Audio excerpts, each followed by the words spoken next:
The stagecoach door swung open, and Evelyn Carter stepped into the dust with a black eye barely hidden beneath her bonnet and a carpetbag that held everything she owned. The cowboy waiting for her, tall, scarred, dangerous looking, wasn't what she'd expected. When he reached for her hand, she flinched hard. He froze, then spoke low. "Darlin', I don't bite. Not unless you ask." She didn't know if that was a promise or a threat, but she was about to find out. Stay with me until the end of this story and comment what city you're watching from so I can see how far this tale has traveled. The Texas Panhandle in the summer of 1884 was a place where the sun didn't just shine, it punished.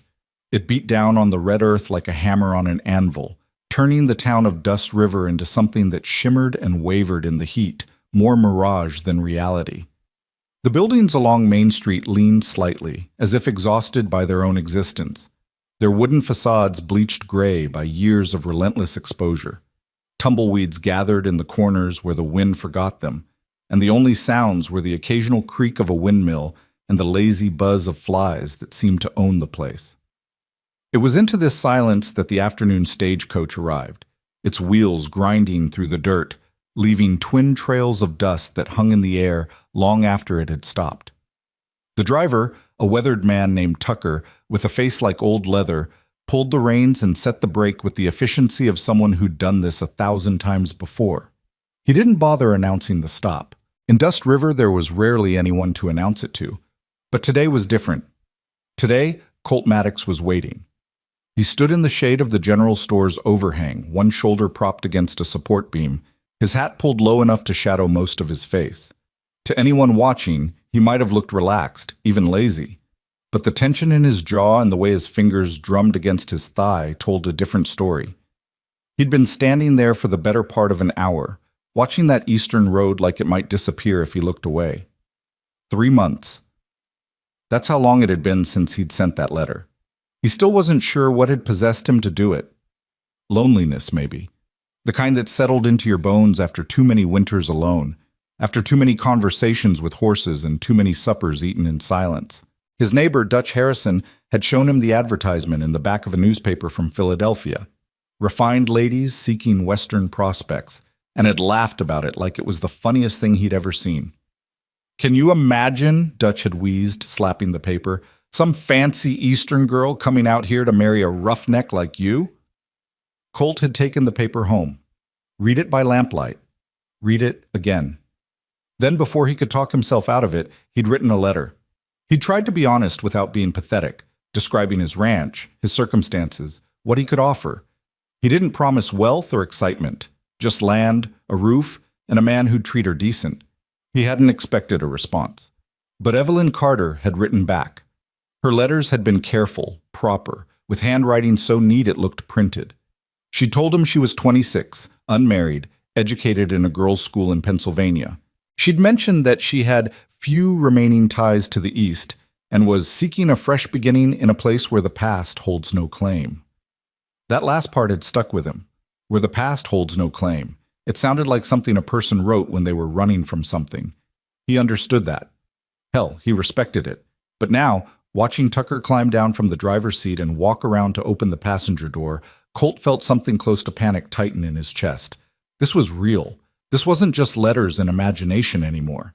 In about 30 seconds, a woman was going to step out of that coach expecting to marry him, and he had no damn idea what to say to her. The door opened. For a moment, nothing happened. Tucker stepped back, waiting, and Colt found himself holding his breath. Then a hand appeared, pale, slender, gripping the doorframe like it was the only solid thing in the world. A boot followed, scuffed black leather that had seen better days. And then she was there, stepping down into the dust and the heat and the endless Texas sky. Evelyn Carter. Colt's first thought was that she was smaller than he'd expected. Not fragile exactly, but slight in a way that made him think of birds, the kind that migrated thousands of miles on nothing but determination. Her dress was dark gray, high-necked and long-sleeved despite the heat, and practical in a way that spoke of necessity rather than choice.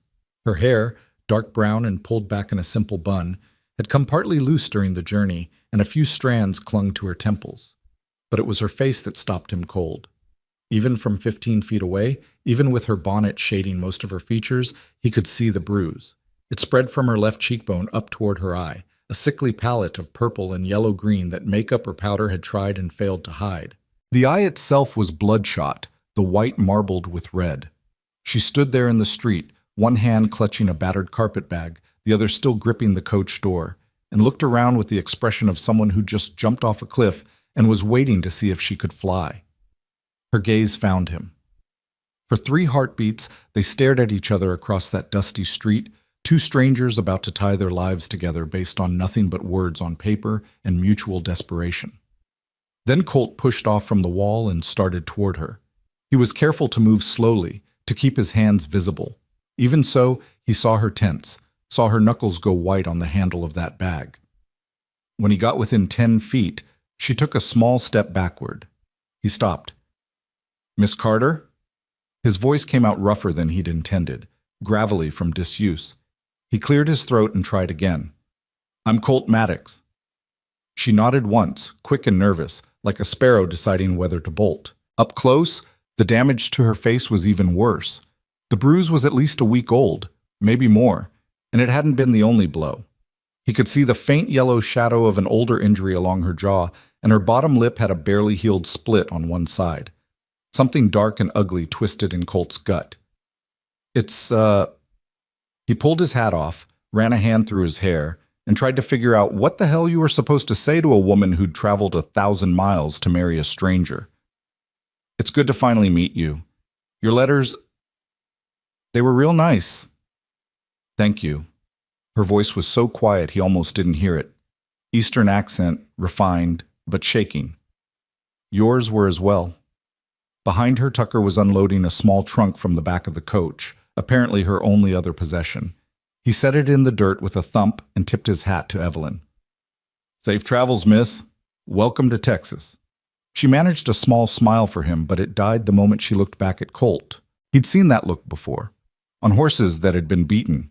On dogs that had learned that kindness was just cruelty waiting to happen. It was the look of something that expected to be hurt, and was just trying to figure out how bad it would be this time. "I have a wagon just over there," he said, gesturing toward the hitching post where his horse and buckboard waited. "Ranch is about 5 miles out. We can get you settled, get you some water. I imagine you're worn out from the trip." "I'm fine." The words came fast, automatic, like a phrase she'd learned to say whether it was true or not. "Right." Colt bent down and picked up her trunk, light enough that he could tell it didn't hold much, and lifted it with one hand. With the other, he reached for her carpet bag.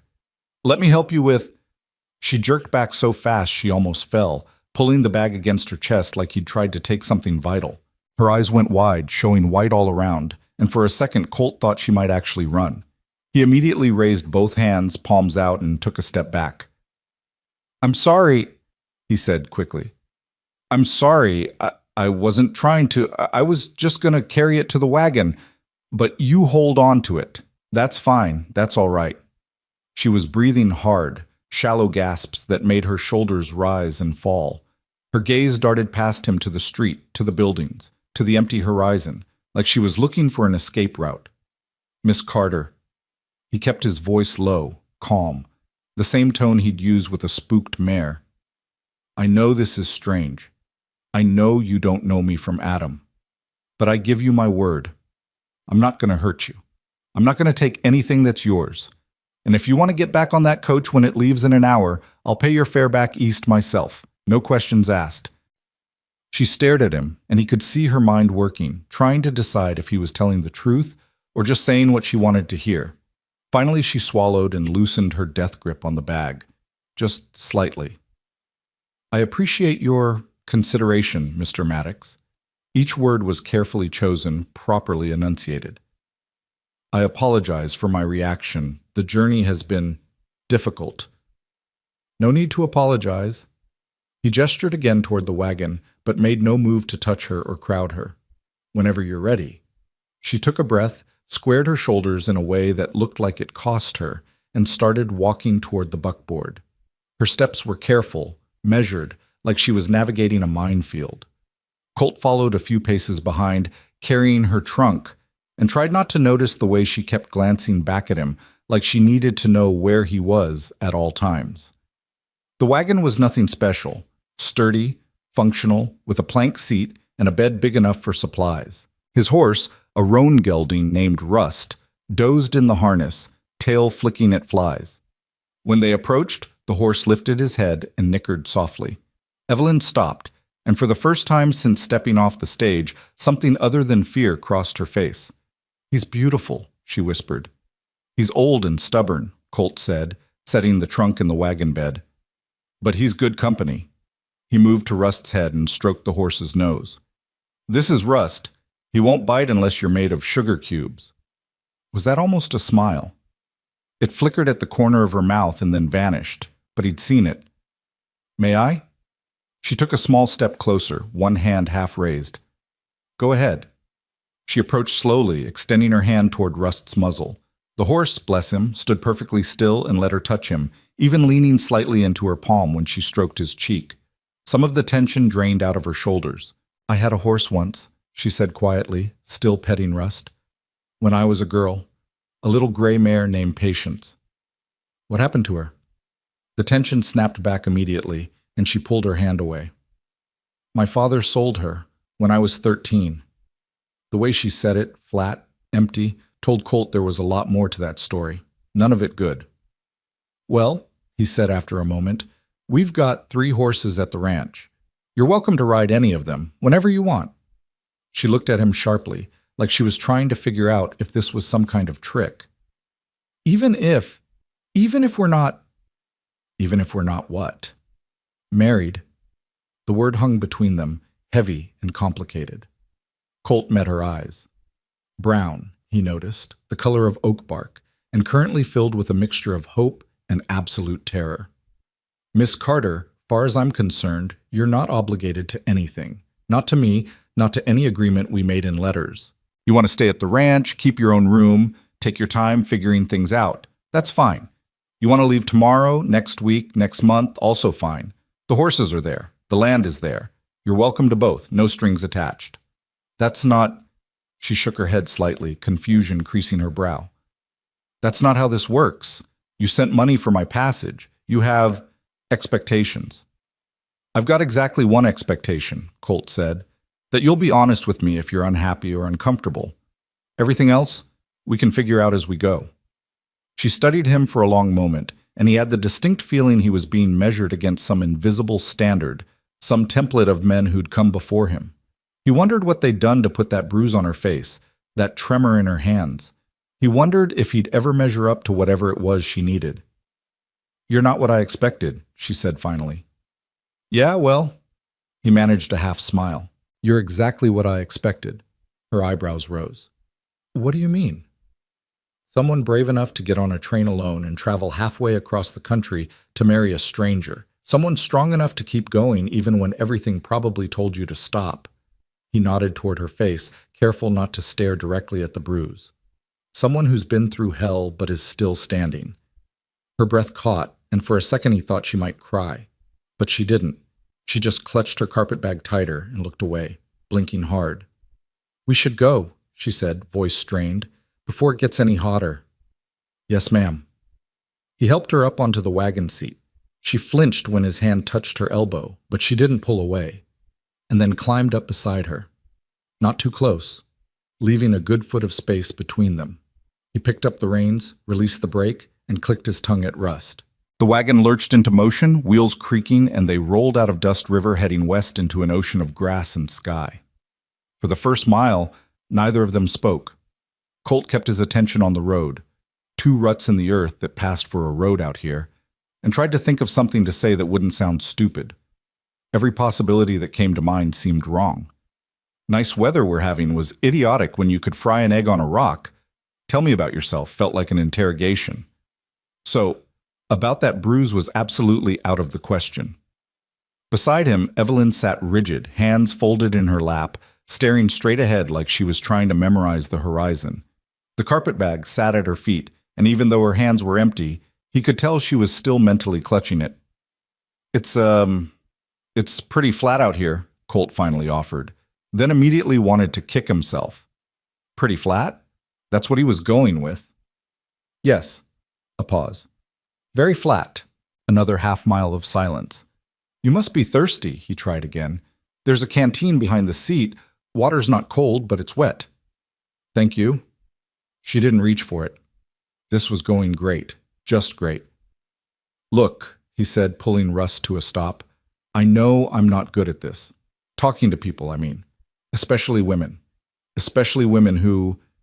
He gestured vaguely at the space between them. But here's the thing. We've got 5 miles ahead of us, and then a whole life after that, assuming you decide to stay. And if we're going to make this work, or even just make it bearable, we're going to have to figure out how to talk to each other. She turned to look at him fully for the first time since they'd left town. Her expression was guarded, but there was something else there, too. Curiosity, maybe, or hope. What do you want to know? She asked. Everything, he thought. Who hurt you? Who do I need to find? How do I make you stop looking at me like I'm about to hit you? But he couldn't say any of that. So instead he said, why don't you start with something easy? Favorite color? She blinked. My favorite color? Yeah, mine's blue. Not fancy blue, just regular blue, sky blue. A pause. Then, green, the color of spring grass. Good choice. Favorite food? Strawberries. This time she answered faster, and there was the ghost of warmth in her voice. Fresh strawberries with cream. Don't get many of those out here, but we've got blackberries that grow wild by the creek in August. They're pretty good. He clicked to Rust, and the wagon started moving again. Favorite season? Autumn, when the air turns cool and the leaves change. We don't get much in the way of leaves changing here, but autumn's nice, not as hot. The grass turns gold. He glanced at her. Your turn. Ask me something. She was quiet for a moment, considering. How long have you had the ranch? About 6 years. Bought it off a man who was heading back east after his wife died. He'd already done most of the hard work, built the house, dug the well, cleared some land. I've just been trying to keep it going and make it a little better each year. Is it difficult? Ranching, I mean. Some days more than others. It's a lot of work for one person, but I manage. Got about 40 head of cattle, some chickens, a couple of pigs. It's not a big operation, but it's mine. He paused. Ours, if you stay. She looked down at her hands. I don't know anything about ranching. Didn't figure you did. But you can learn if you want to. Or not. Like I said, no obligations. Everyone has obligations, Mr. Maddox? Maybe. But beating yourself up trying to meet expectations that don't make sense. That's not an obligation, that's just cruelty. He said it casually, but he saw her stiffen. He'd hit close to something. You seem to have she searched for the word, progressive ideas about marriage. I've got practical ideas about life. You can't force someone to care about you. Can't force someone to stay. All you can do is be decent and hope that's enough. He shrugged. Besides, I didn't ask for a wife because I wanted someone to boss around. I asked because I was tired of eating supper alone. That surprised a small laugh out of her. Quick, startled, like she hadn't expected it herself. She immediately covered her mouth with her hand, but he'd heard it. That's a better sound, he said quietly. She lowered her hand but didn't respond, just looked out at the landscape rolling past. They were in proper prairie now, nothing but grass and sky for miles in every direction. A hawk circled overhead, riding thermals. In the distance, a small herd of pronghorn grazed, their white rumps flashing as they moved. It's so empty, Evelyn murmured. So much space. That bother you? No. She said it quickly, firmly. No, I think I like it. Back east, everything was so close together, so many people, so many eyes watching. Her hands tightened in her lap. Here, it feels like you could breathe and no one would hear you. Or scream, Colt said, then immediately regretted it when she went pale. I didn't mean... That came out wrong. I just meant, yeah, there's a lot of space, privacy, freedom, nobody looking over your shoulder. She nodded slowly, but didn't seem entirely convinced. They rode in silence for another stretch, but it felt different now, less tense, more like two people who were trying to figure each other out rather than two prisoners chained together. Can I ask you something? Evelyn said eventually. Sure. Your letters were very proper, very formal, but you don't talk that way. Why? Colt felt his ears heat up. I might have had help with those. Dutch, he's my neighbor.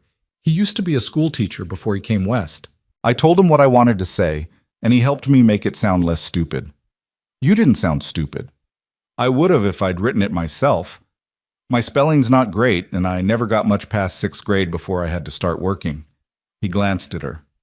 That bother you? That I'm not educated? No? She said it without hesitation. My father had 3 university degrees, and he was the cruelest man I've ever known. Intelligence and education don't make someone good. There it was again, that carefully blank tone that meant she was talking about something that hurt too much to show. Colt wanted to ask more, but he could feel her closing up, walls going back up brick by brick. We're almost there, he said instead, pointing ahead to where a line of cottonwoods marked the location of a creek. Just over that rise. She straightened, tension returning to her shoulders. This was it, the moment of truth. Once she saw the ranch, saw what would be her home if she stayed, she'd make up her mind one way or another. Colt found himself holding his breath as they crested the low hill and the ranch came into view. It wasn't much. He knew that. A small house, 2 rooms and a loft, built from pine logs chinked with mud and prairie clay. A barn that leaned slightly to the left but was structurally sound. A chicken coop, a pig pen, a corral where 2 horses stood dozing in the shade. The cottonwood tree he'd mentioned, old and gnarled, stood beside the house like a guardian. Beyond it all, the creek wound through a shallow valley, lined with willows and tall grass. To someone from Philadelphia, used to brick buildings and paved streets and modern conveniences, it probably looked like the edge of the world. Evelyn stared at it in silence. Colt waited, watching her face, trying to read her reaction. Was that disappointment? Horror? Resignation? There's a garden plot behind the house, he heard himself saying, filling the silence. Previous owner's wife planted roses, but they died after she passed. Didn't have the heart or the knowledge to keep them going. But the soil's good. You could plant whatever you wanted. She still didn't say anything. The house is small, he continued, but it's solid, doesn't leak, stays relatively cool in summer, warm in winter, and that creek never runs dry, even in drought years. Good water, sweet tasting. Finally, she spoke. Is that the tree? The cottonwood? Yeah, it's got to be 60, 70 years old. Probably was here long before anyone built anything. It's beautiful. Her voice was soft, almost wondering. I didn't expect trees. We've got a few, not like back east, I imagine, but enough. She turned to look at him, and there was something different in her expression now, something less guarded. It's not what I expected either. Better or worse? I don't know yet. Fair enough. He drove the wagon up to the house and set the brake. Before he could climb down, Evelyn was already moving, gathering her skirts and stepping down on her own. She stood in the yard, slowly turning in a circle, taking it all in. The house, the barn, the animals, the endless sky. Darlin', I don't bite, Colt found himself saying as he climbed down from the wagon. Not unless you ask. She froze, then turned to look at him with an expression he couldn't quite read. You said that before, in town. Did I? Sorry, nervous habit, I guess, saying stupid things. It's not stupid. She hesitated. It's just unexpected. He hefted her trunk from the wagon bed and started toward the house. Come on, I'll show you inside, then you can decide if you want to stay or if you want me to drive you back to town for that next stagecoach. The inside of the house was cool and dim after the bright heat outside. The main room served as kitchen and living area, with a wood stove in one corner, a rough-hewn table with 2 chairs, and a single armchair by the window. Everything was clean but spare. A bachelor's efficiency without any softness or decoration. This is the main room, Colt said unnecessarily. He pointed to a door on the left. That's my room, and this, he opened a door on the right, would be yours. The room was small but not cramped. A bed with a simple frame and a quilt, faded but clean, took up most of the space. A dresser with a chipped mirror, a washstand with a basin and pitcher, a window that looked out toward the creek, and on the inside of the door there was a lock. Evelyn stared at that lock for a long moment.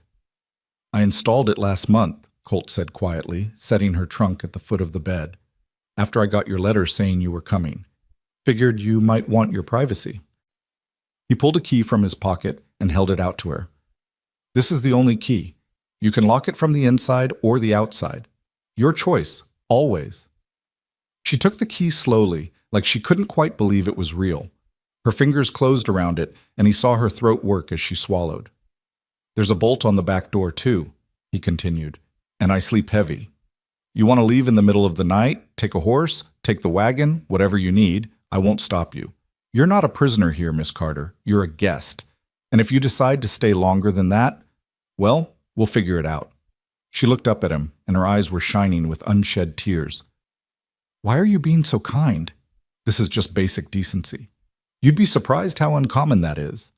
He didn't know what to say to that, so he just nodded. I'll let you settle in. Get some rest. I need to check on the animals anyway." He started to leave, then paused at the door. "Oh, and there's a well out back. Water's safe to drink. There's soap and towels in the kitchen if you want to wash up. Help yourself to anything you need. Mr. Maddox?" He turned back. "Thank you." She said it simply, quietly, but there was weight behind it. Years of weight. "You're welcome, Miss Carter." He closed the door behind him and stood in the main room for a moment, listening. He heard the soft sound of the lock turning, then nothing. Good. She felt safe enough to lock the door. That was something. Colt walked outside into the furnace heat of the afternoon and headed for the barn, his mind churning. That bruise on her face had been bad. The way she'd flinched from any sudden movement had been worse. And the look in her eyes when he'd mentioned the lock, the way she'd clutched that key like a lifeline. Someone had hurt her, badly, repeatedly, and she'd run all the way to Texas to get away from them. He thought about the careful way she'd phrased things in her letters. Few remaining ties to the East. No mention of family, of friends, of anyone who might miss her or come looking. She'd packed everything she owned into one small trunk and a carpet bag, gotten on a train, and put 1,000 miles between herself and whatever had put those bruises on her skin and that terror in her eyes. In the barn, he found his other 2 horses, a bay mare named Willow and a paint gelding named Chester, waiting expectantly for their evening feed. He gave them each some oats and fresh water, then checked on the chickens and pigs. The work was familiar, mindless, giving him time to think. What the hell was he doing? He'd thought this would be simple. He'd send for a wife, she'd arrive, they'd get married at the courthouse in town, and then they'd settle into some kind of life together. Companionship, partnership. Maybe eventually affection. Instead, he'd gotten a woman who looked at him like he might hit her at any moment, who clutched her belongings like they might be stolen, who locked herself in her room and probably wouldn't come out until tomorrow. This wasn't going to be simple at all. But as he worked, he kept coming back to the same thought. She'd traveled 1,000 miles on nothing but hope and desperation. The least he could do was give her a safe place to land, even if that meant keeping his distance, even if that meant never getting what he'd hoped for when he'd sent that first letter. She'd been through enough. She didn't need him adding to it. By the time he finished the evening chores, the sun was starting to sink toward the horizon, painting the sky in shades of orange and gold. He washed up at the well, scrubbing the day's dirt and sweat from his hands and face, then headed back to the house. The door to Evelyn's room was still closed. Quietly, trying not to make any noise that might disturb her, he kindled a fire in the stove and started making supper. Nothing fancy, just beans and cornbread, the same thing he ate most nights, but he made extra, in case she was hungry. He was just pulling the cornbread from the oven when he heard the soft sound of her door opening. She stood in the doorway, still wearing the gray dress, but with her hair down now, hanging past her shoulders in dark waves. She looked younger like that, more vulnerable. The bruise on her face was stark in the lamplight. "I smelled food," she said hesitantly. "I hope I'm not intruding." "You're not intruding. This is your home. Or could be." He gestured to the table. "I made extra, if you're hungry." "I am. Thank you." She sat down carefully, like she was still testing whether this was allowed.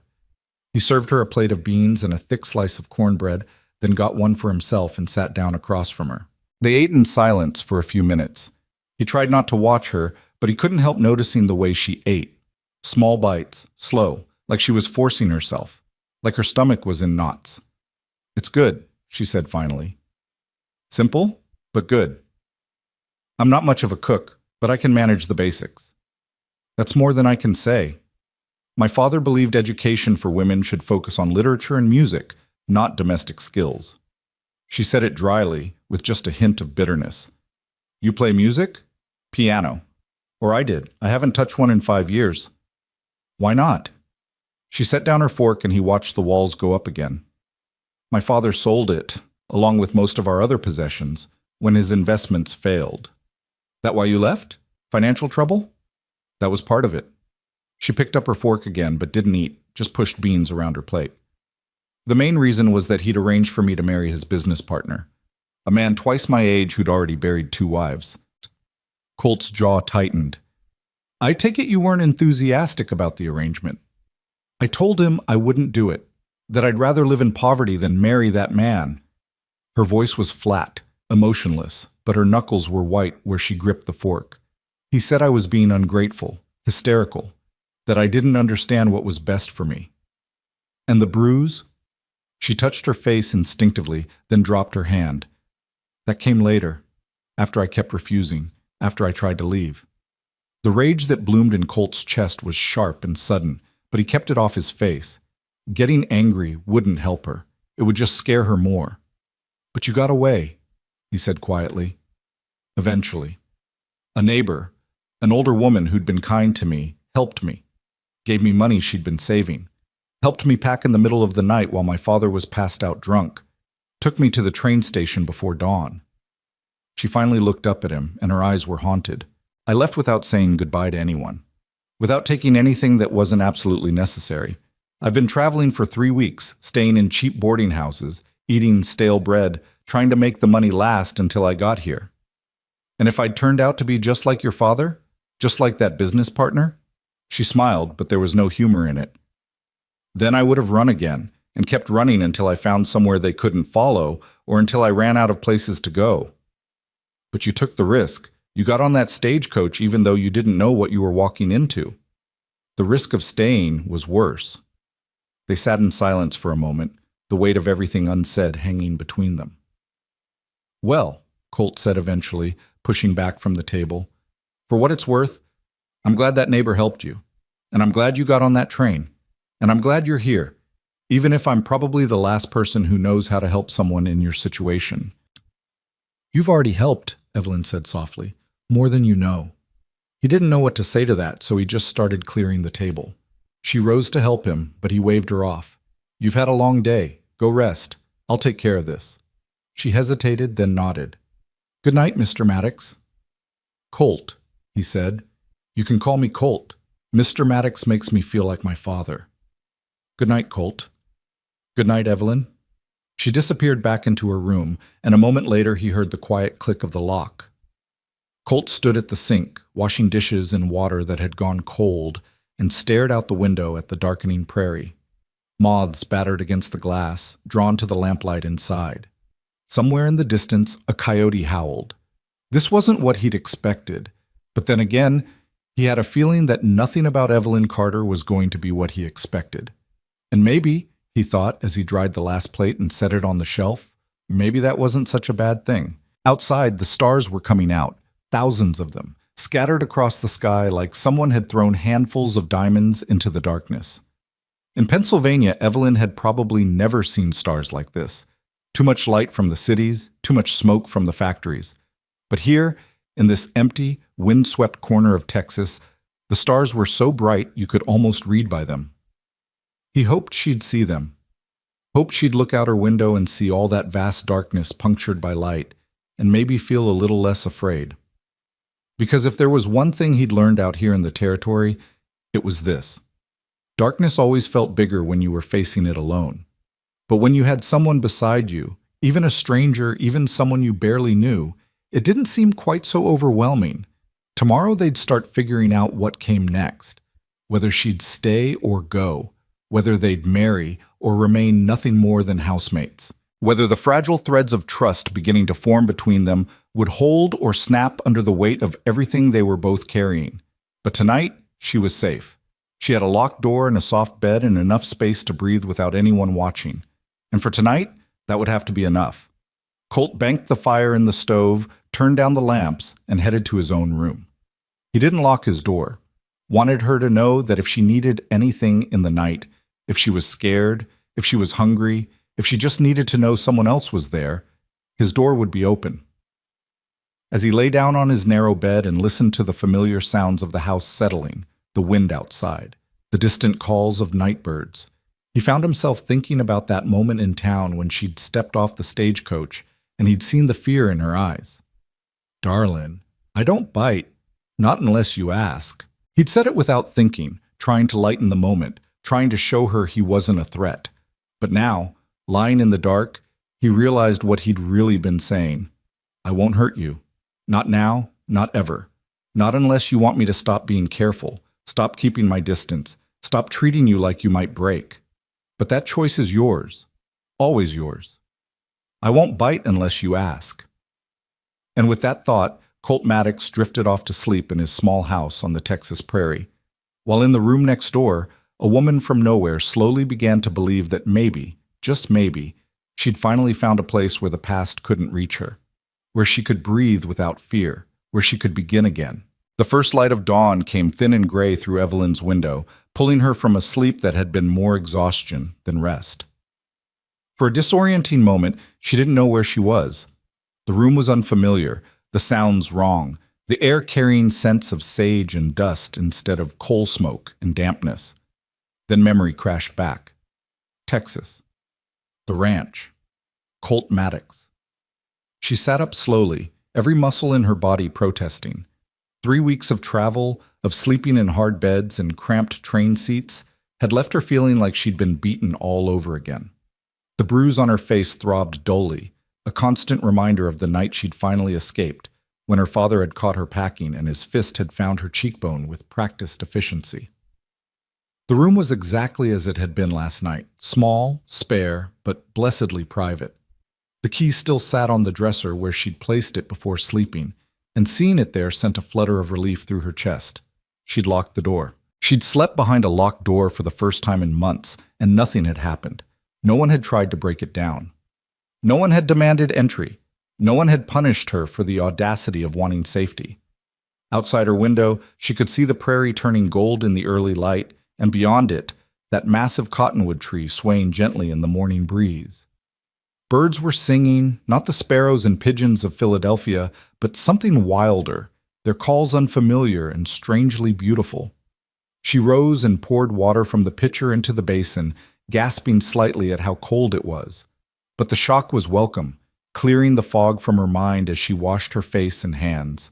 She braided her hair simply, pinned it up, and smoothed down the wrinkles in her gray dress as best she could. In the cracked mirror, her reflection looked pale and uncertain, the bruise a violent splash of color across her face. This was her life now. This strange house, this vast emptiness, this man who said he didn't bite unless asked. She had no idea what any of it meant or how to navigate it. But she was here, and going back wasn't an option, so forward was the only direction left. Taking a breath, she unlocked the door and stepped into the main room. Colt was already up, standing at the stove with his back to her, and the smell of coffee filled the air. He was dressed in work clothes, canvas pants, a faded blue shirt, suspenders, and his dark hair was damp, like he'd already been out to the well. When he heard the door, he turned, and for just a second she saw surprise cross his face, like he hadn't expected her to emerge at all. "Morning," he said, his voice still rough with sleep. "Coffee's ready, if you want some." "Thank you." She moved to the table carefully, hyper-aware of the space between them, of how he shifted slightly to give her more room as she passed. "You're up early." "Habit. Animals don't care if you're tired." He poured coffee into a chipped mug and set it in front of her, then returned to the stove where something was sizzling in a pan. "I'm making eggs. You want some? If it's not too much trouble." "No trouble. Got more eggs than I know what to do with. Chickens are overachievers." He said it casually, but she noticed the way he kept his movements slow and predictable, like he was trying not to startle her. "How'd you sleep?" "Well enough." It was a lie, but a polite one. She wrapped her hands around the coffee mug, grateful for the warmth. "The bed is comfortable." "Good. That's good." He cracked 2 more eggs into the pan, and the silence stretched between them. Not quite comfortable, but not hostile either. Just uncertain. Evelyn sipped her coffee and watched him work. He moved with the efficiency of someone who'd been taking care of himself for a long time. No wasted motion, everything in its place. There was something oddly peaceful about it, watching someone cook without anger, without resentment, without the barely suppressed violence that had characterized every meal in her father's house. Here. He slid a plate in front of her, 3 eggs, fried, with a piece of toasted bread. Then he got his own and sat down across from her, but not directly across. At an angle, so they weren't quite facing each other head-on. They ate in silence for a few minutes. The eggs were good, simple, but cooked properly, seasoned with salt and pepper. Real food, not the stale crackers and hard cheese she'd been living on for weeks. "I thought," Colt said eventually, not looking up from his plate, "that maybe today I could show you around the place properly, introduce you to the animals, show you where everything is, if you're feeling up to it. I'd like that. And if you're not, that's fine too. You can rest or just sit on the porch or whatever you need." "Mr. Mad, Colt," she corrected herself, remembering his request from last night. "I appreciate your consideration, but I don't need to be handled with quite so much care. I'm not made of glass." He looked up at that, studying her face for a moment. "Didn't think you were. But I figure you've probably had enough of men telling you what you should or shouldn't do, so I'm trying to give you choices instead." The simplicity of it, the thoughtfulness, made her throat tighten unexpectedly. Yes, thank you." He nodded and went back to his eggs, and Evelyn found herself relaxing incrementally. This was manageable. This strange, careful dance they were doing. It wasn't what she'd expected, but maybe that was better. Maybe expectations were the problem in the first place. After breakfast, she helped him wash the dishes despite his protests, and then they stepped out into the morning.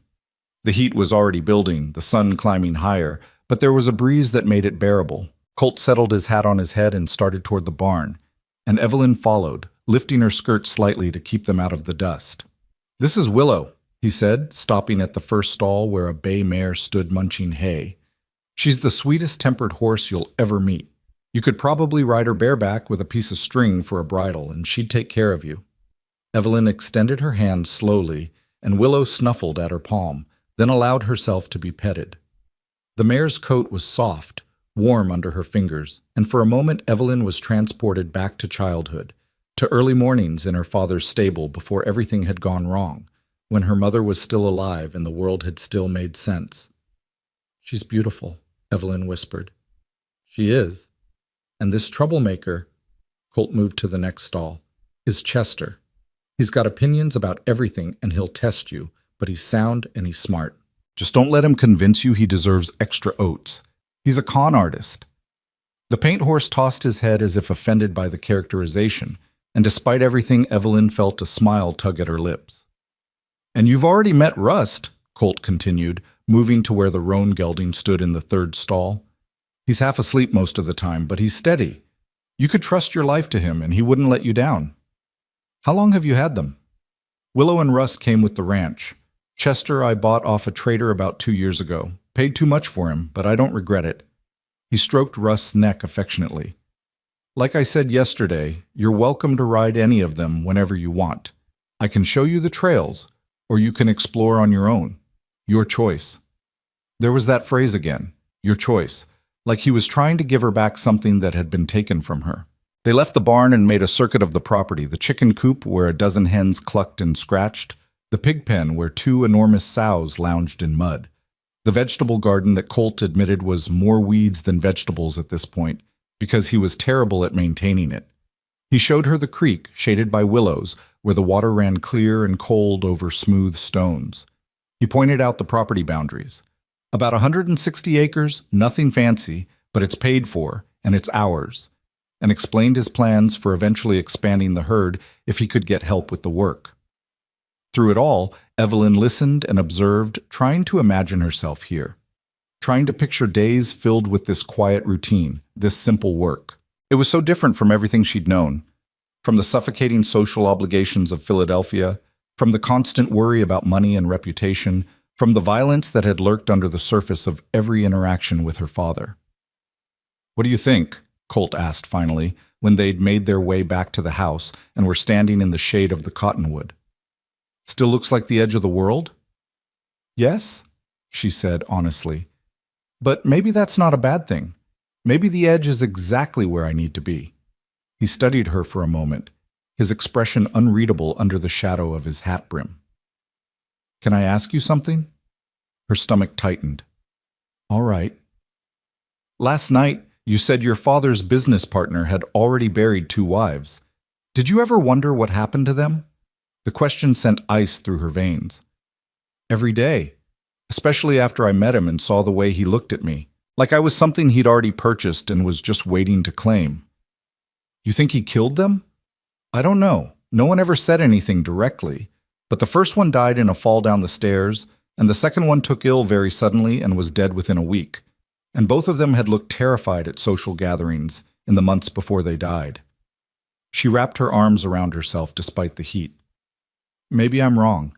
Maybe it was just bad luck. But I wasn't willing to find out." Colt was quiet for a long moment, his jaw working like he was chewing on words he couldn't quite spit out. Finally he said, "I'm glad you ran. Whatever else happens, I'm glad you got away from that." "So am I." She looked up at the cottonwood, at the way its leaves rustled and shifted in the breeze. "When I was a little girl, I used to climb trees. My mother would scold me, say it wasn't ladylike, but she never really meant it. She'd just make sure my dress was clean before my father saw me." The memory was bittersweet, edged with loss. "After she died, my father forbade it, said I was too old for such nonsense. But I used to dream about it sometimes, being up high, hidden in branches, where no one could reach me." "You can climb that one if you want," Colt said, nodding at the cottonwood. "I won't tell anyone." She laughed, a real laugh this time, surprised and genuine. "In this dress? I'd tear it to pieces." "I've got an old shirt and some pants that might fit you." "Well, they'd be big, but you could roll them up." He shrugged. "Might be more practical for ranch work anyway, if you decide to help out." The offer was so unexpected, so casual, that for a moment she could only stare at him. Women didn't wear pants. It was scandalous, improper, the kind of thing that would have sent her father into an apoplectic rage. But her father was 1,000 miles away. "I'd like that," she heard herself say. "The clothes, I mean, for working, if you're certain you don't mind." "Why would I mind? They're just sitting in a trunk doing nothing." He started toward the house. "Come on, I'll find them for you."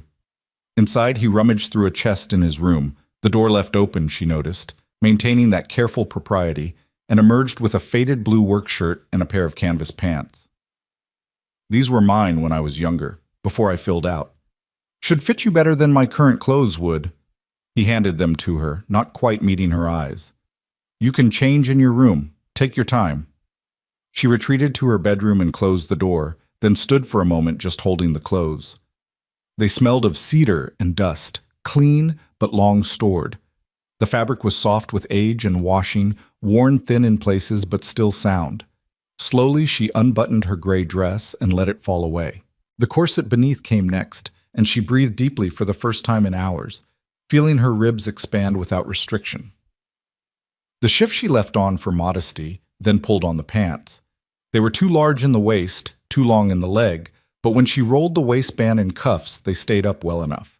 The shirt hung on her, but she tucked it in and rolled the sleeves, and when she looked in the mirror, she barely recognized herself. She looked like someone who might belong out here, someone who might survive. When she emerged, Colt glanced up from where he was mending a piece of tack and did a double take. For a second, she thought she saw approval in his expression, but it was gone too quickly to be sure. "Better?" he asked. "Much better. I can actually breathe." "Good, because I could use some help this afternoon if you're willing. Nothing strenuous, just holding things while I work on fixing the gate to the corral. It's been hanging crooked for a month, and I keep putting it off because it's easier with 2 people." "I can do that." And so she found herself standing in the sun, holding a wooden post steady while Colt worked a new hinge into place, and it was perhaps the strangest afternoon of her life. Not because of the work, which was simple enough, but because of the casual companionship of it. The way he'd explain what he was doing without being condescending, the way he'd ask, "Can you shift it a bit to the left?" instead of "Move it, woman." The way he'd say, "Thanks, that's perfect," when she got it right. They worked in comfortable silence, punctuated by brief exchanges, and slowly, incrementally, Evelyn felt something in her chest begin to unknot. This was what partnership could look like, not ownership, not subjugation, just two people working together toward a common goal. "There," Colt said finally, stepping back to examine the gate. He swung it open and closed a few times, nodding with satisfaction. "That'll hold. Good job." "I didn't do much, just stood there." "You did exactly what I needed you to do. That counts." He wiped sweat from his forehead with his sleeve. "It's getting toward supper time. You hungry?" She was, she realized. Actually hungry, not just forcing herself to eat because she knew she should. "Yes." "How do you feel about venison? Dutch brought some by last week, and I've got more than I can eat on my own." "I've never had it." His eyebrows rose. "Never? Well then, you're in for a treat, or you'll hate it. It's kind of divisive." He grinned, and it transformed his face, made him look younger and less careworn. "Come on, let's see if I can make a decent impression." Back in the house, she watched him prepare the meal with the same efficient competence he brought to everything else. He sliced the venison thin, dredged it in flour and spices, and fried it in a cast-iron skillet while she set the table and sliced bread. It felt strangely domestic, strangely normal, like they'd been doing this for years instead of barely 24 hours. When they sat down to eat, the meat was tender and flavorful, gamey but not unpleasantly so. Evelyn found herself eating with actual appetite, not just mechanically putting food in her mouth. "It's good," she said. "Really good. Dutch is a good hunter, better than me anyway. I can shoot well enough, but he's got the patience for tracking." Colt paused, then added, "He'll probably want to meet you, by the way. He's curious about the woman who answered my advertisement." Anxiety spiked through her. Will he think it's strange? That we haven't gotten married yet? Probably. But Dutch has known me long enough not to be surprised when I do things my own way. He met her eyes across the table. "I told you before, there's no timeline here. We do things when and if it feels right, not because some calendar or convention says we should. Most men wouldn't be so patient. Most men are fools." He said it matter-of-factly, without arrogance. "Besides, what would be the point in rushing? You'd just be miserable, and I'd feel like a bastard, and we'd both end up hating each other. Better to take our time and see if we can actually stand each other first." "I don't hate you," Evelyn said quietly. "That's a good start, then." He smiled slightly. "I don't hate you either, for what it's worth." After supper, as the sky turned from blue to purple to deep indigo, they sat on the porch in two mismatched chairs Colt dragged out from inside. The air was finally cooling, the oppressive heat of the day giving way to a pleasant warmth. Crickets sang in the grass, and somewhere in the distance an owl called. "I've never seen so many stars," Evelyn whispered, staring up at the vast sweep of the Milky Way splashed across the darkness like spilled milk. "It's something, isn't it? Out here, you can see the whole universe spread out. Makes you feel small, but in a good way, like your problems aren't quite as big as they seemed." She thought about that, about her father, about the business partner with his dead wives, about the bruise on her face and the fear that had driven her halfway across the continent. From here, under this enormous sky, it all felt very far away. Not gone, not forgotten, but distant, manageable. "Colt?" she said after a while. "Yeah? Thank you for today, for the clothes, for the work, for the meal, for treating me like a person instead of a problem to be solved." He was quiet for a moment. "Is that what you were used to, being treated like a problem?" "That, or property, but never really like a person with thoughts and feelings that mattered." "That's a damn shame." He said it softly, but there was steel underneath. "You matter, Evelyn. Your thoughts, your feelings, your choices, they all matter. Don't let anyone tell you different. Not me. Not anyone." She felt tears prick her eyes and blinked them back. She'd cried enough. She was done crying. "I'm trying to believe that. It'll take time, but you'll get there." He stood stretching. "I should probably turn in. Morning comes early out here. But you can stay out as long as you want. Enjoy the stars." "Good night, Colt." "Good night, Evelyn." He disappeared inside, and she heard the quiet sounds of him banking the fire, closing shutters, settling in for the night. But he didn't close his door. She could see the faint glow of his lamp through the window, and somehow that felt important. He wasn't shutting her out, wasn't demanding her presence or her absence, just existing in parallel, leaving space for her to do the same. She sat on the porch until the moon rose, a silver sickle hanging low on the horizon, and thought about what it meant to feel safe. Really safe, not just temporarily unharmed. It was a strange sensation, unfamiliar and almost uncomfortable, like wearing new shoes that didn't quite fit yet, but might, with time. When she finally went inside, she paused at Colt's door. He was lying on his narrow bed, still dressed, reading a book by lamplight. He looked up when her shadow fell across the doorway. "Everything all right?" he asked. "Yes, I just wanted to say, this is the first day in a very long time that I haven't been afraid. So thank you for that." His expression softened. "You're welcome. Sleep well." "You too." She locked her door that night, but it felt different. Not like barricading herself against a threat, but like claiming a space that was hers. A small act of ownership, of agency. And when she finally fell asleep, she dreamed not of falling downstairs, or of men with cold eyes and colder hands, but of climbing trees, of being up high where the wind could reach her and the sun could warm her face, of being somewhere safe enough to dare such heights. The days that followed developed a rhythm. Colt would wake with the sun and start his chores, and Evelyn would join him after washing and dressing. Always in the borrowed work clothes now, having gratefully abandoned her heavy dresses for the freedom of canvas and cotton. They'd work together in companionable near silence, feeding animals and mending fences and pulling weeds from the struggling garden. She learned the quirks of each animal, how the chickens had a strict pecking order and would squabble viciously if it was disrupted, how the pigs would roll over for belly rubs like enormous dogs, how Chester the paint horse would try to steal tools from Colt's back pocket if he wasn't paying attention. She learned the sounds of the prairie, the different bird calls, and the way the wind changed pitch depending on the weather coming. She learned that her hands could blister and callous and become strong. And slowly, carefully, she learned Colt. He was a man of few words but consistent actions. If he said he'd do something, he did it.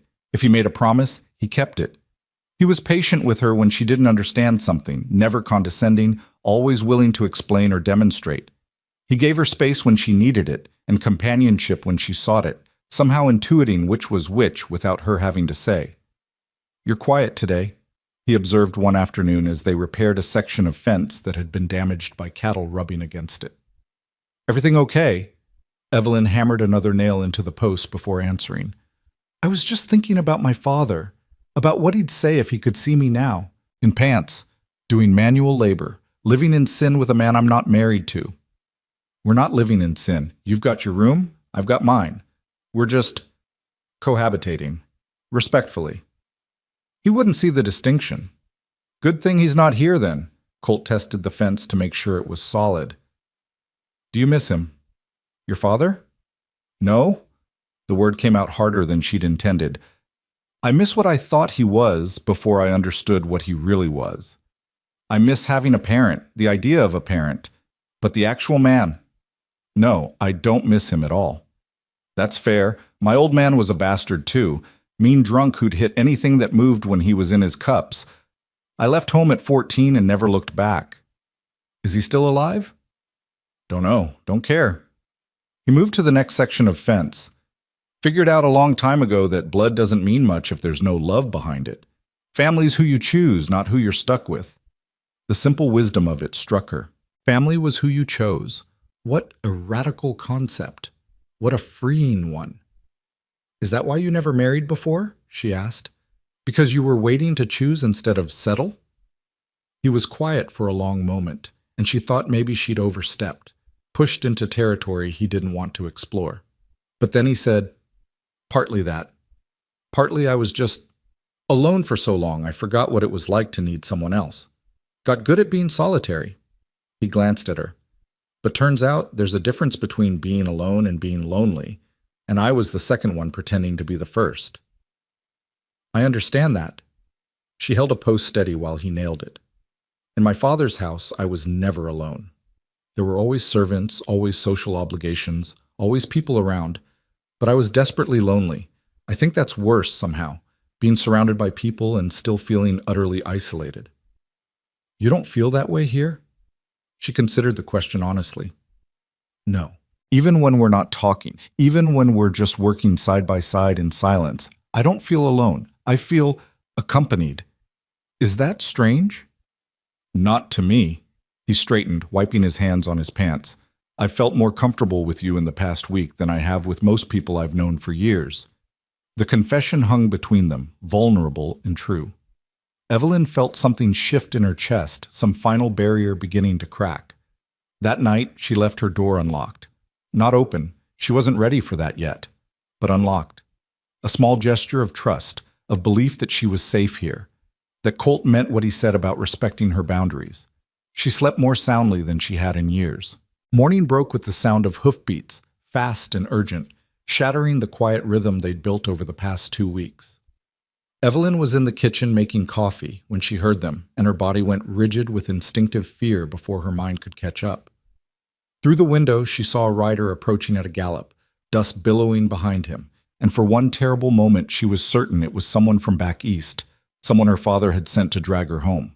But Colt appeared from the barn, relaxed and waving, and she realized this must be the neighbor he'd mentioned, Dutch Harrison. She watched them talk, too far away to hear the words, but she could read urgency in the stranger's posture, in the way he gestured emphatically toward the north. Colt's stance changed, shoulders tensing, and he turned to look back at the house. Even from this distance, she could see the concern on his face. Then both men were striding toward the house, and Evelyn found herself backing away from the window, smoothing down the work shirt she'd been wearing, suddenly conscious of how improper she must look. But there was no time to change. The door swung open and Colt entered, followed by a wiry man with gray-streaked hair and sharp blue eyes that immediately found her and assessed her in one sweeping glance. "Evelyn, this is Dutch Harrison. Dutch, Evelyn Carter." Colt's voice was clipped, distracted. "Dutch says there's a man in town asking questions about a woman who came in on the stage a couple weeks back. Eastern accent, well-dressed, throwing money around." The coffee cup slipped from her fingers and shattered on the floor. She couldn't breathe, couldn't think. The room tilted sideways, and she grabbed the edge of the table to keep from falling. He'd found her. After everything, after 1,000 miles and 3 weeks of running, somehow, he'd found her. "Hey, easy now, easy." But Colt was beside her suddenly, his hand on her elbow, steadying but not restraining. "Sit down, just breathe."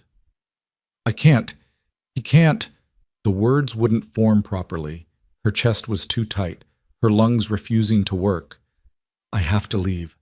I have to run again. I can't let him. Nobody's taking you anywhere." Colt's voice was low and firm, anchoring her. "You hear me? Nobody." Dutch pulled out a chair and Colt guided her into it, then crouched in front of her so they were eye level. His hands rested on the arms of the chair, caging her in but not touching her, giving her something solid to focus on. "Look at me," he said. "Evelyn, look at me." She forced her gaze to his face, to those storm-gray eyes that had been nothing but kind to her. "Is this the man your father wanted you to marry?" She nodded, still struggling to breathe properly. "What's his name?" "Marcus. Marcus Thornwood." The name tasted like ash in her mouth. "He's wealthy, connected. He probably hired investigators, private detectives. I thought I'd been careful. I thought you were careful." Colt's voice was steady, calm, the eye of the hurricane. "But determined men with money can find almost anyone. That's not your fault." He glanced up at Dutch. "What's he saying in town?" "That he's looking for his fiancée, who ran away due to a misunderstanding. Says she's not well, not thinking clearly, that her father's worried sick about her." Dutch's expression was skeptical. "He's offering a reward for information about her whereabouts. $100. Evelyn made a choked sound.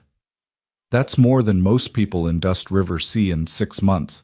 Someone will tell him. Someone will—" "Tucker won't," Dutch interrupted. "The stage driver. He was in the saloon when Thornwood was asking around. Soon as the man left, Tucker came to find me, knowing I'm your nearest neighbor. Said something about that fellow didn't sit right with him, the way he talked about you, like you were property he'd misplaced. Tucker told you? Colt asked.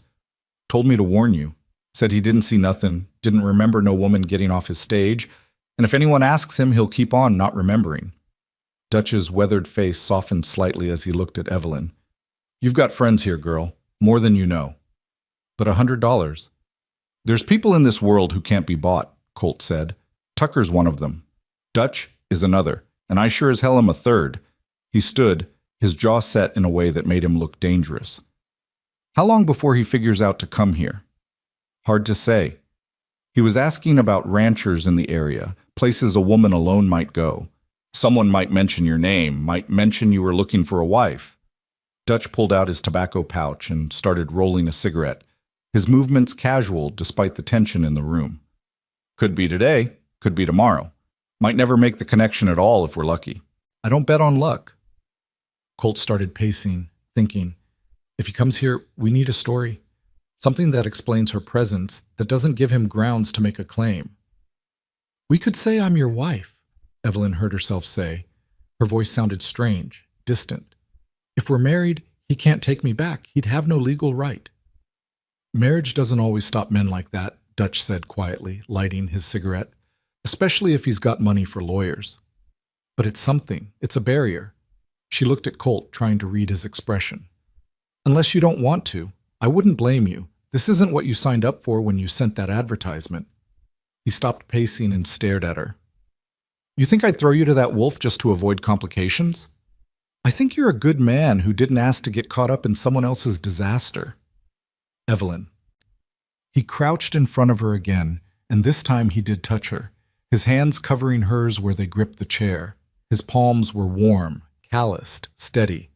I meant what I said that first day. Nobody takes you anywhere you don't want to go, not on my watch. If getting married is what it takes to keep you safe, then we'll get married. Just like that? Just like that. Dutch cleared his throat. I hate to be practical at a moment like this, but if you're going to do it, you should do it now, today. Get the paperwork filed before Thornwood shows up. Makes it harder for him to contest if it's already legal and official. Colt nodded slowly. Can you ride to town, find Judge Morrison? Tell him we need him to come out here, that it's urgent? I can do that. But Colt, Dutch's expression was serious. You sure about this? Marriage is binding. You'll be tied to each other legal and proper. I know what marriage is, Dutch. And you, miss. Dutch turned to Evelyn. You understand what you're agreeing to? Out here, a man's got rights over his wife, legal rights. Even good men can turn bad when they think they own something. Evelyn looked at Colt, really looked at him.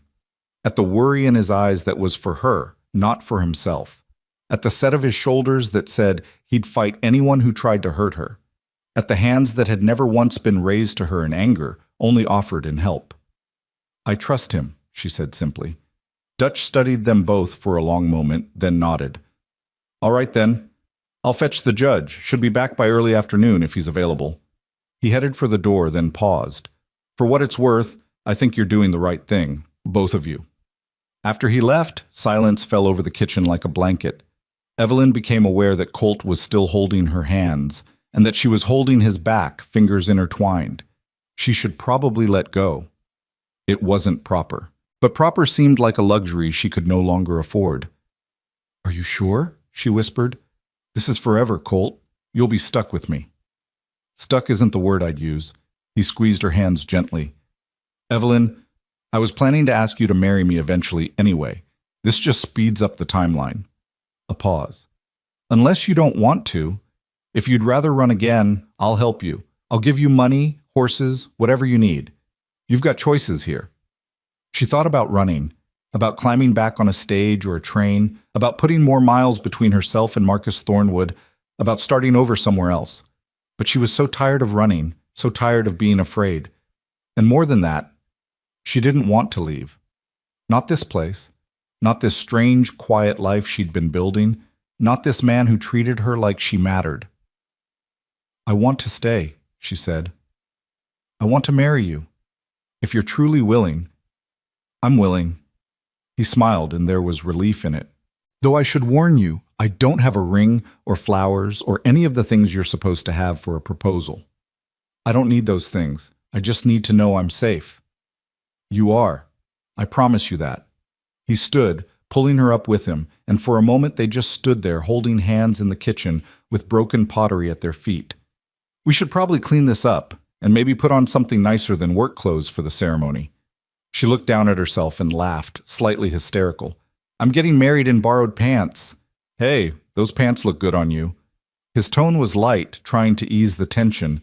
But you might want to wear your dress, for the legal part at least. They cleaned up the shattered cup together, working in the synchronized way they developed over the past weeks, and then retreated to their separate rooms to change.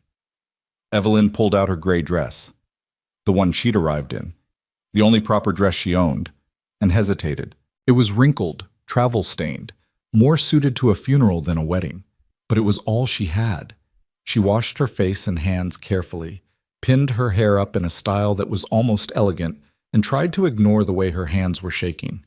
She was getting married, to a man she'd known for 2 weeks, because a monster from her past was hunting her, and this was the only way to stay safe. It wasn't how she'd imagined her wedding day as a girl, but then very little in her life had gone according to plan. When she emerged, Colt was in the main room wearing what must have been his church clothes, a white shirt that was only slightly yellowed with age, dark pants without patches, suspenders instead of a belt. His hair was damp and slicked back, and he'd shaved, the sharp line of his jaw more pronounced without the usual stubble. You look nice, she said. So do you. He cleared his throat awkwardly. Listen, before the judge gets here, we should probably talk about what happens after, the sleeping arrangements and such. Heat flooded her face. Oh, yes, that. I don't expect anything to change, he said quickly. You keep your room, I keep mine. The only difference is the paperwork and what we tell people. I wouldn't. He ran a hand through his hair, destroying the careful combing. Hell, I'm making a mess of this. You're saying the marriage will be in name only. For now, for as long as you need it to be. He met her eyes. Someday, maybe, if you wanted. But that's not now. That's not today. Today is just about keeping you safe. The knot in her chest loosened slightly. Thank you. They waited together in the main room, not talking much, both of them too nervous and wired for conversation. Evelyn kept going to the window, watching the road, jumping at every sound. Part of her expected Marcus Thornwood to come galloping up at any moment, to arrive before the judge did, to ruin everything. But the road stayed empty except for heat shimmer and dust devils. Finally, around 1 o'clock, 2 riders appeared, Dutch on his horse and an older man on a mule, Judge Morrison, white-haired and portly, with a face like a friendly bulldog. Well now, the judge said as he dismounted with a grunt, Dutch tells me we have an urgent wedding to perform. Can't say I've had many of those. Usually folks take their time about getting hitched. His sharp eyes moved from Colt to Evelyn and back again. This above board? Both of you here of your own free will? Yes, sir, Colt said. Miss? The judge looked at Evelyn. Any reason you're rushing into this that I should know about? She thought about lying, about making up some romantic story about love at first sight. But something in the judge's expression told her he'd see right through it. There's a man from back east who thinks he has a claim on me. We're marrying to prevent that claim from having any legal standing. Judge Morrison's eyebrows rose. Does this man have a legitimate claim? My father promised me to him in marriage, but I never consented. I left before the wedding could take place. And you're sure you want to marry Mr. Maddox instead? I'm sure. The judge studied her for a long moment, then nodded. All right then. I've seen enough arranged marriages gone sour to know when a woman's running from something. If you say Colt here is the better option, I believe you. Let's get this done. He pulled a worn Bible from his saddlebag. Dutch, you'll stand witness? Happy to. They gathered in the shade of the cottonwood tree, the 4 of them standing in a rough circle. The judge opened his Bible and cleared his throat. We're gathered here in the sight of God, and these witnesses to join Colton James Maddox and Evelyn Margaret Carter in holy matrimony. This is not a union to be entered into lightly, but with reverence and respect. He looked at Colt. Do you, Colton, Take this woman to be your lawfully wedded wife, to have and to hold from this day forward, for better or worse, for richer or poorer, in sickness and health, till death do you part. Colt's voice was steady. I do.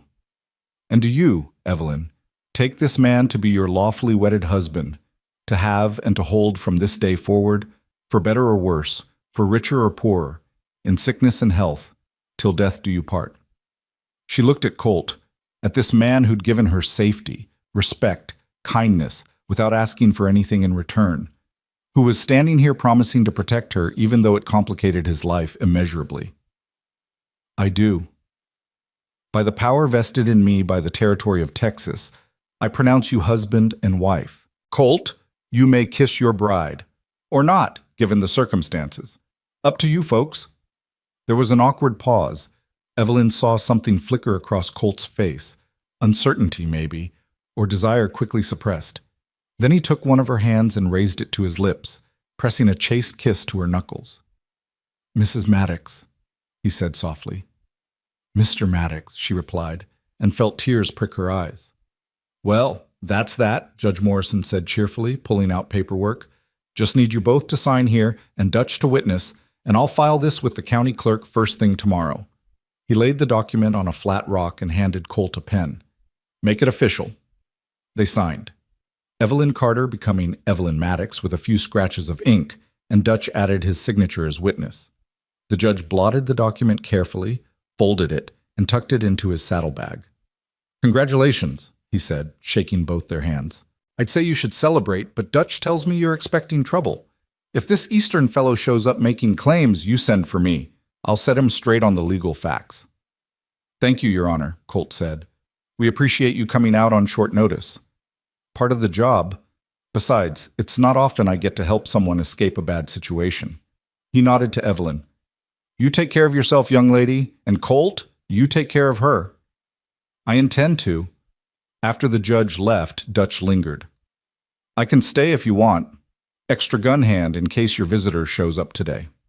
We'd appreciate that, Colt said, though I'm hoping he won't come at all. Hope for the best, prepare for the worst. Dutch pulled his rifle from his saddle scabbard. I'll keep watch from the barn. Got a good view of the road from up in the loft.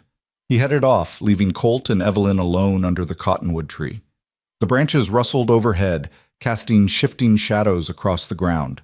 A mockingbird sang somewhere nearby, oblivious to the human drama unfolding below.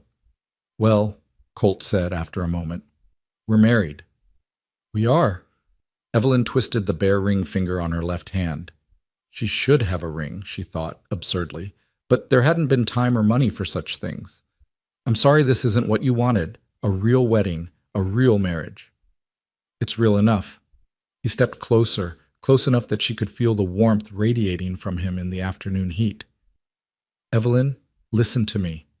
Whatever else happens, whatever complications this brings, I don't regret it. You understand? I don't regret marrying you. You might, later, when you realize you're trapped. The only one who was trapped was you. Back east with that bastard and your father. This? He gestured between them. This is a choice we both made. That's different. She wanted to believe him. God, she wanted to believe him so badly it hurt. But years of conditioning, of being told she was a burden and a disappointment, made trust difficult. I should make us some lunch, she said, needing something practical to focus on. Dutch will be hungry. Good idea. I'll help. They went inside together, and the domestic normalcy of making sandwiches and coffee felt surreal, given everything that had just happened. She was married now. She was Mrs. Colton Maddox. The name felt strange in her mind, foreign but not unpleasant. What was your mother's name? She asked suddenly as she sliced bread. Colt looked up from the coffee pot. My mother? Why? I just realized I don't know anything about your family, your history. We're married, and I don't even know where you were born. He set the pot on the stove. Born in Missouri, grew up on a dirt farm that barely produced enough to keep us fed. My mother's name was Sarah. She died when I was 12. Fever took her. My father fell apart after that, started drinking heavy. Had 3 older sisters, but they all married and left as soon as they could. I stuck it out till I was 14, then lit out on my own. He said it matter-of-factly, like he was recounting someone else's story. Worked cattle drives, ranch hand jobs, whatever I could get. Saved every penny. Bought this place when I was 24, and I've been here ever since. That's 10 years of being alone. More or less. Dutch moved in next door about 5 years ago, so I had some company after that. But yeah, mostly alone. He met her eyes. What about you? Tell me about your mother. Evelyn smiled sadly. Her name was Catherine. She was gentle, kind, completely unsuited to being married to my father. I think she loved him once before he showed his true nature.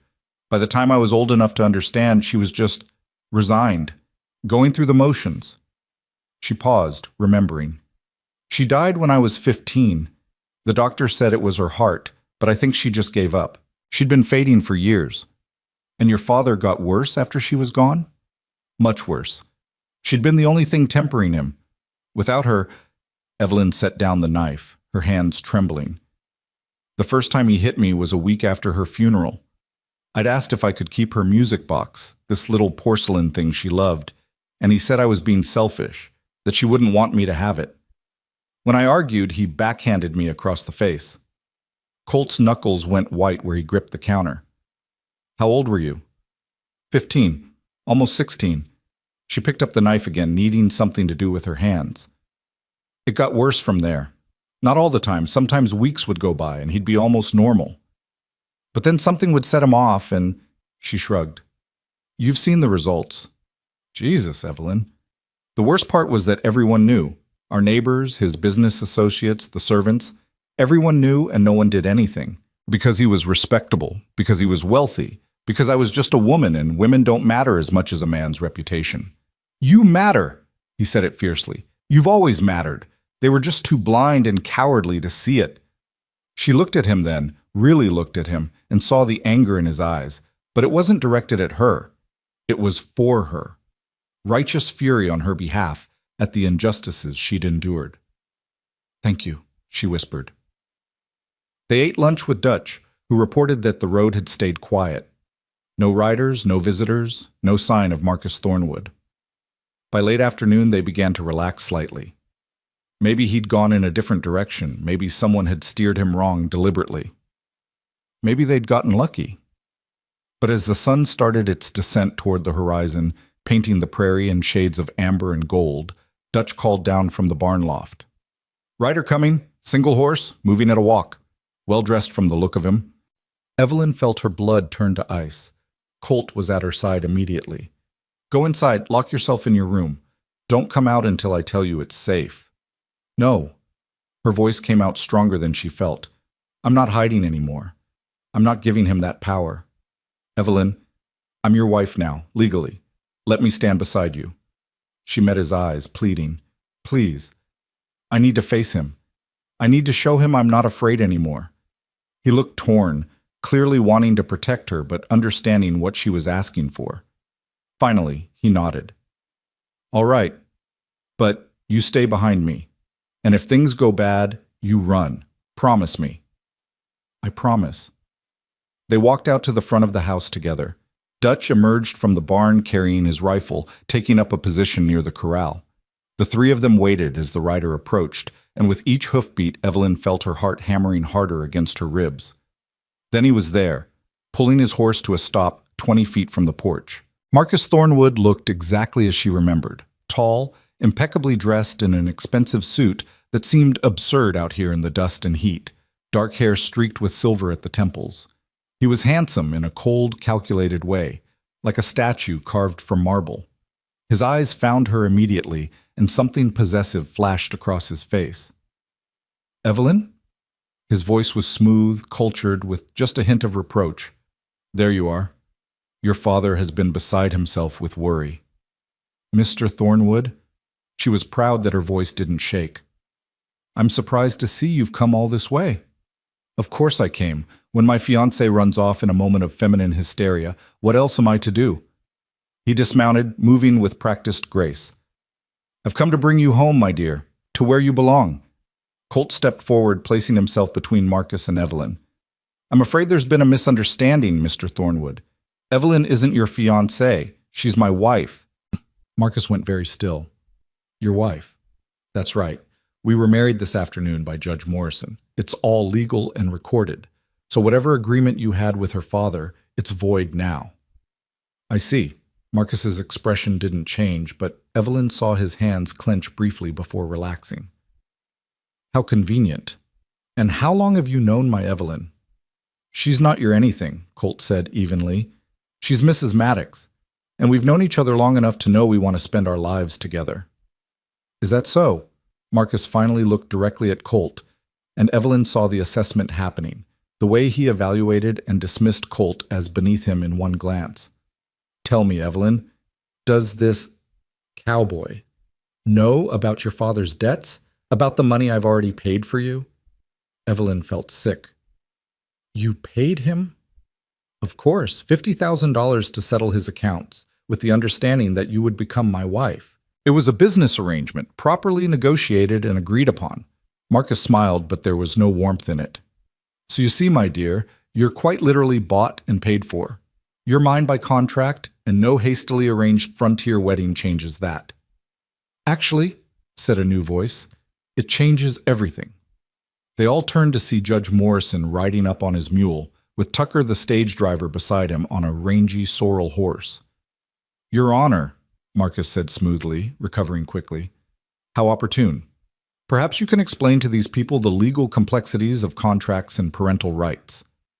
I could, the judge said, dismounting with a grunt, but I'd rather explain that in the territory of Texas, a woman over the age of 18 cannot be sold or contracted into marriage against her will. What your agreement with her father bought you was nothing, Mr. Thornwood, because Evelyn never consented. She was never legally bound to you. Her father had no right to sell her like property. This isn't the Dark Ages. Judge Morrison pulled out the marriage certificate.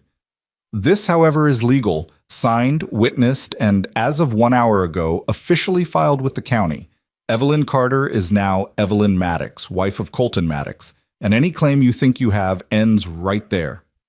Marcus's facade finally cracked, anger flashing across his face. She's not well. She's clearly been coerced, manipulated by these frontier opportunists who saw an innocent woman alone and vulnerable. I wasn't coerced, Evelyn said, stepping out from behind Colt. Her legs felt like water, but she forced herself to stand straight, to meet Marcus's eyes. I came here of my own free will. I married Colt of my own free will. The only person who ever tried to coerce me was you and my father. Evelyn, be reasonable. I am being reasonable. For the first time in my life, I'm being reasonable. You're a man who's buried 2 wives under suspicious circumstances, and my father tried to sell me to you to cover his gambling debts. Coming here, building a life with Colt, that's the most reasonable thing I've ever done. Marcus took a step toward her and immediately found himself facing 3 rifles, Colts, Dutches, and Tuckers, all raised and aimed. That's far enough, Colt said quietly, and there was something deadly in his voice that Evelyn had never heard before. You've had your say. Now it's time for you to leave. You're making a mistake, Evelyn, Marcus said, ignoring the guns pointed at him. You think life out here will be better? You'll be dead from childbirth or disease or simple hardship within 5 years. You'll regret this. Maybe, Evelyn said, but at least I'll die free. For a long moment, no one moved. The standoff stretched out, tension thick enough to cut. Then Marcus's expression went cold and flat, all pretense of civility dropping away. Keep her then, he said. Damaged goods, used up by frontier trash.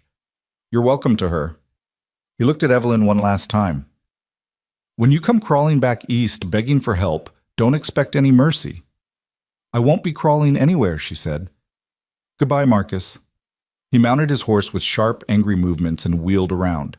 They watched him ride away, his back rigid with fury, until he was just a dark speck disappearing into the dusk. Evelyn felt her knees give out. Colt caught her, one arm around her waist, holding her up. I've got you, and he murmured.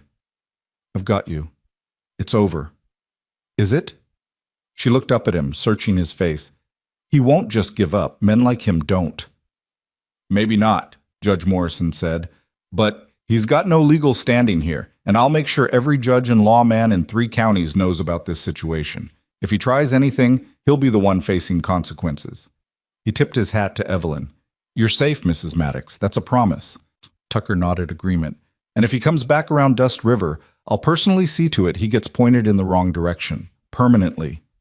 Thank you, Evelyn whispered. All of you. I don't know how to repay.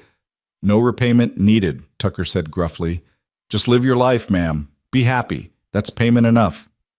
After the judge and Tucker left, Dutch lingered just long enough to make sure they were all right, then headed back to his own ranch with a promise to check in tomorrow. Finally, blessedly, Colt and Evelyn were alone. They stood in the gathering darkness, still in their wedding clothes, and Evelyn felt the adrenaline that had been sustaining her finally drain away. She sagged against Colt and he held her, just held her, while she shook with reaction. It's over, he said again, his voice low and soothing. He's gone. You're safe. I faced him. She pulled back slightly to look at Colt's face. I stood there and I told him no. I've never done that before. I've always just endured. But today I fought back. You were incredible. There was pride in his eyes and something else. Something warmer. You're the bravest person I've ever met, Evelyn Maddox.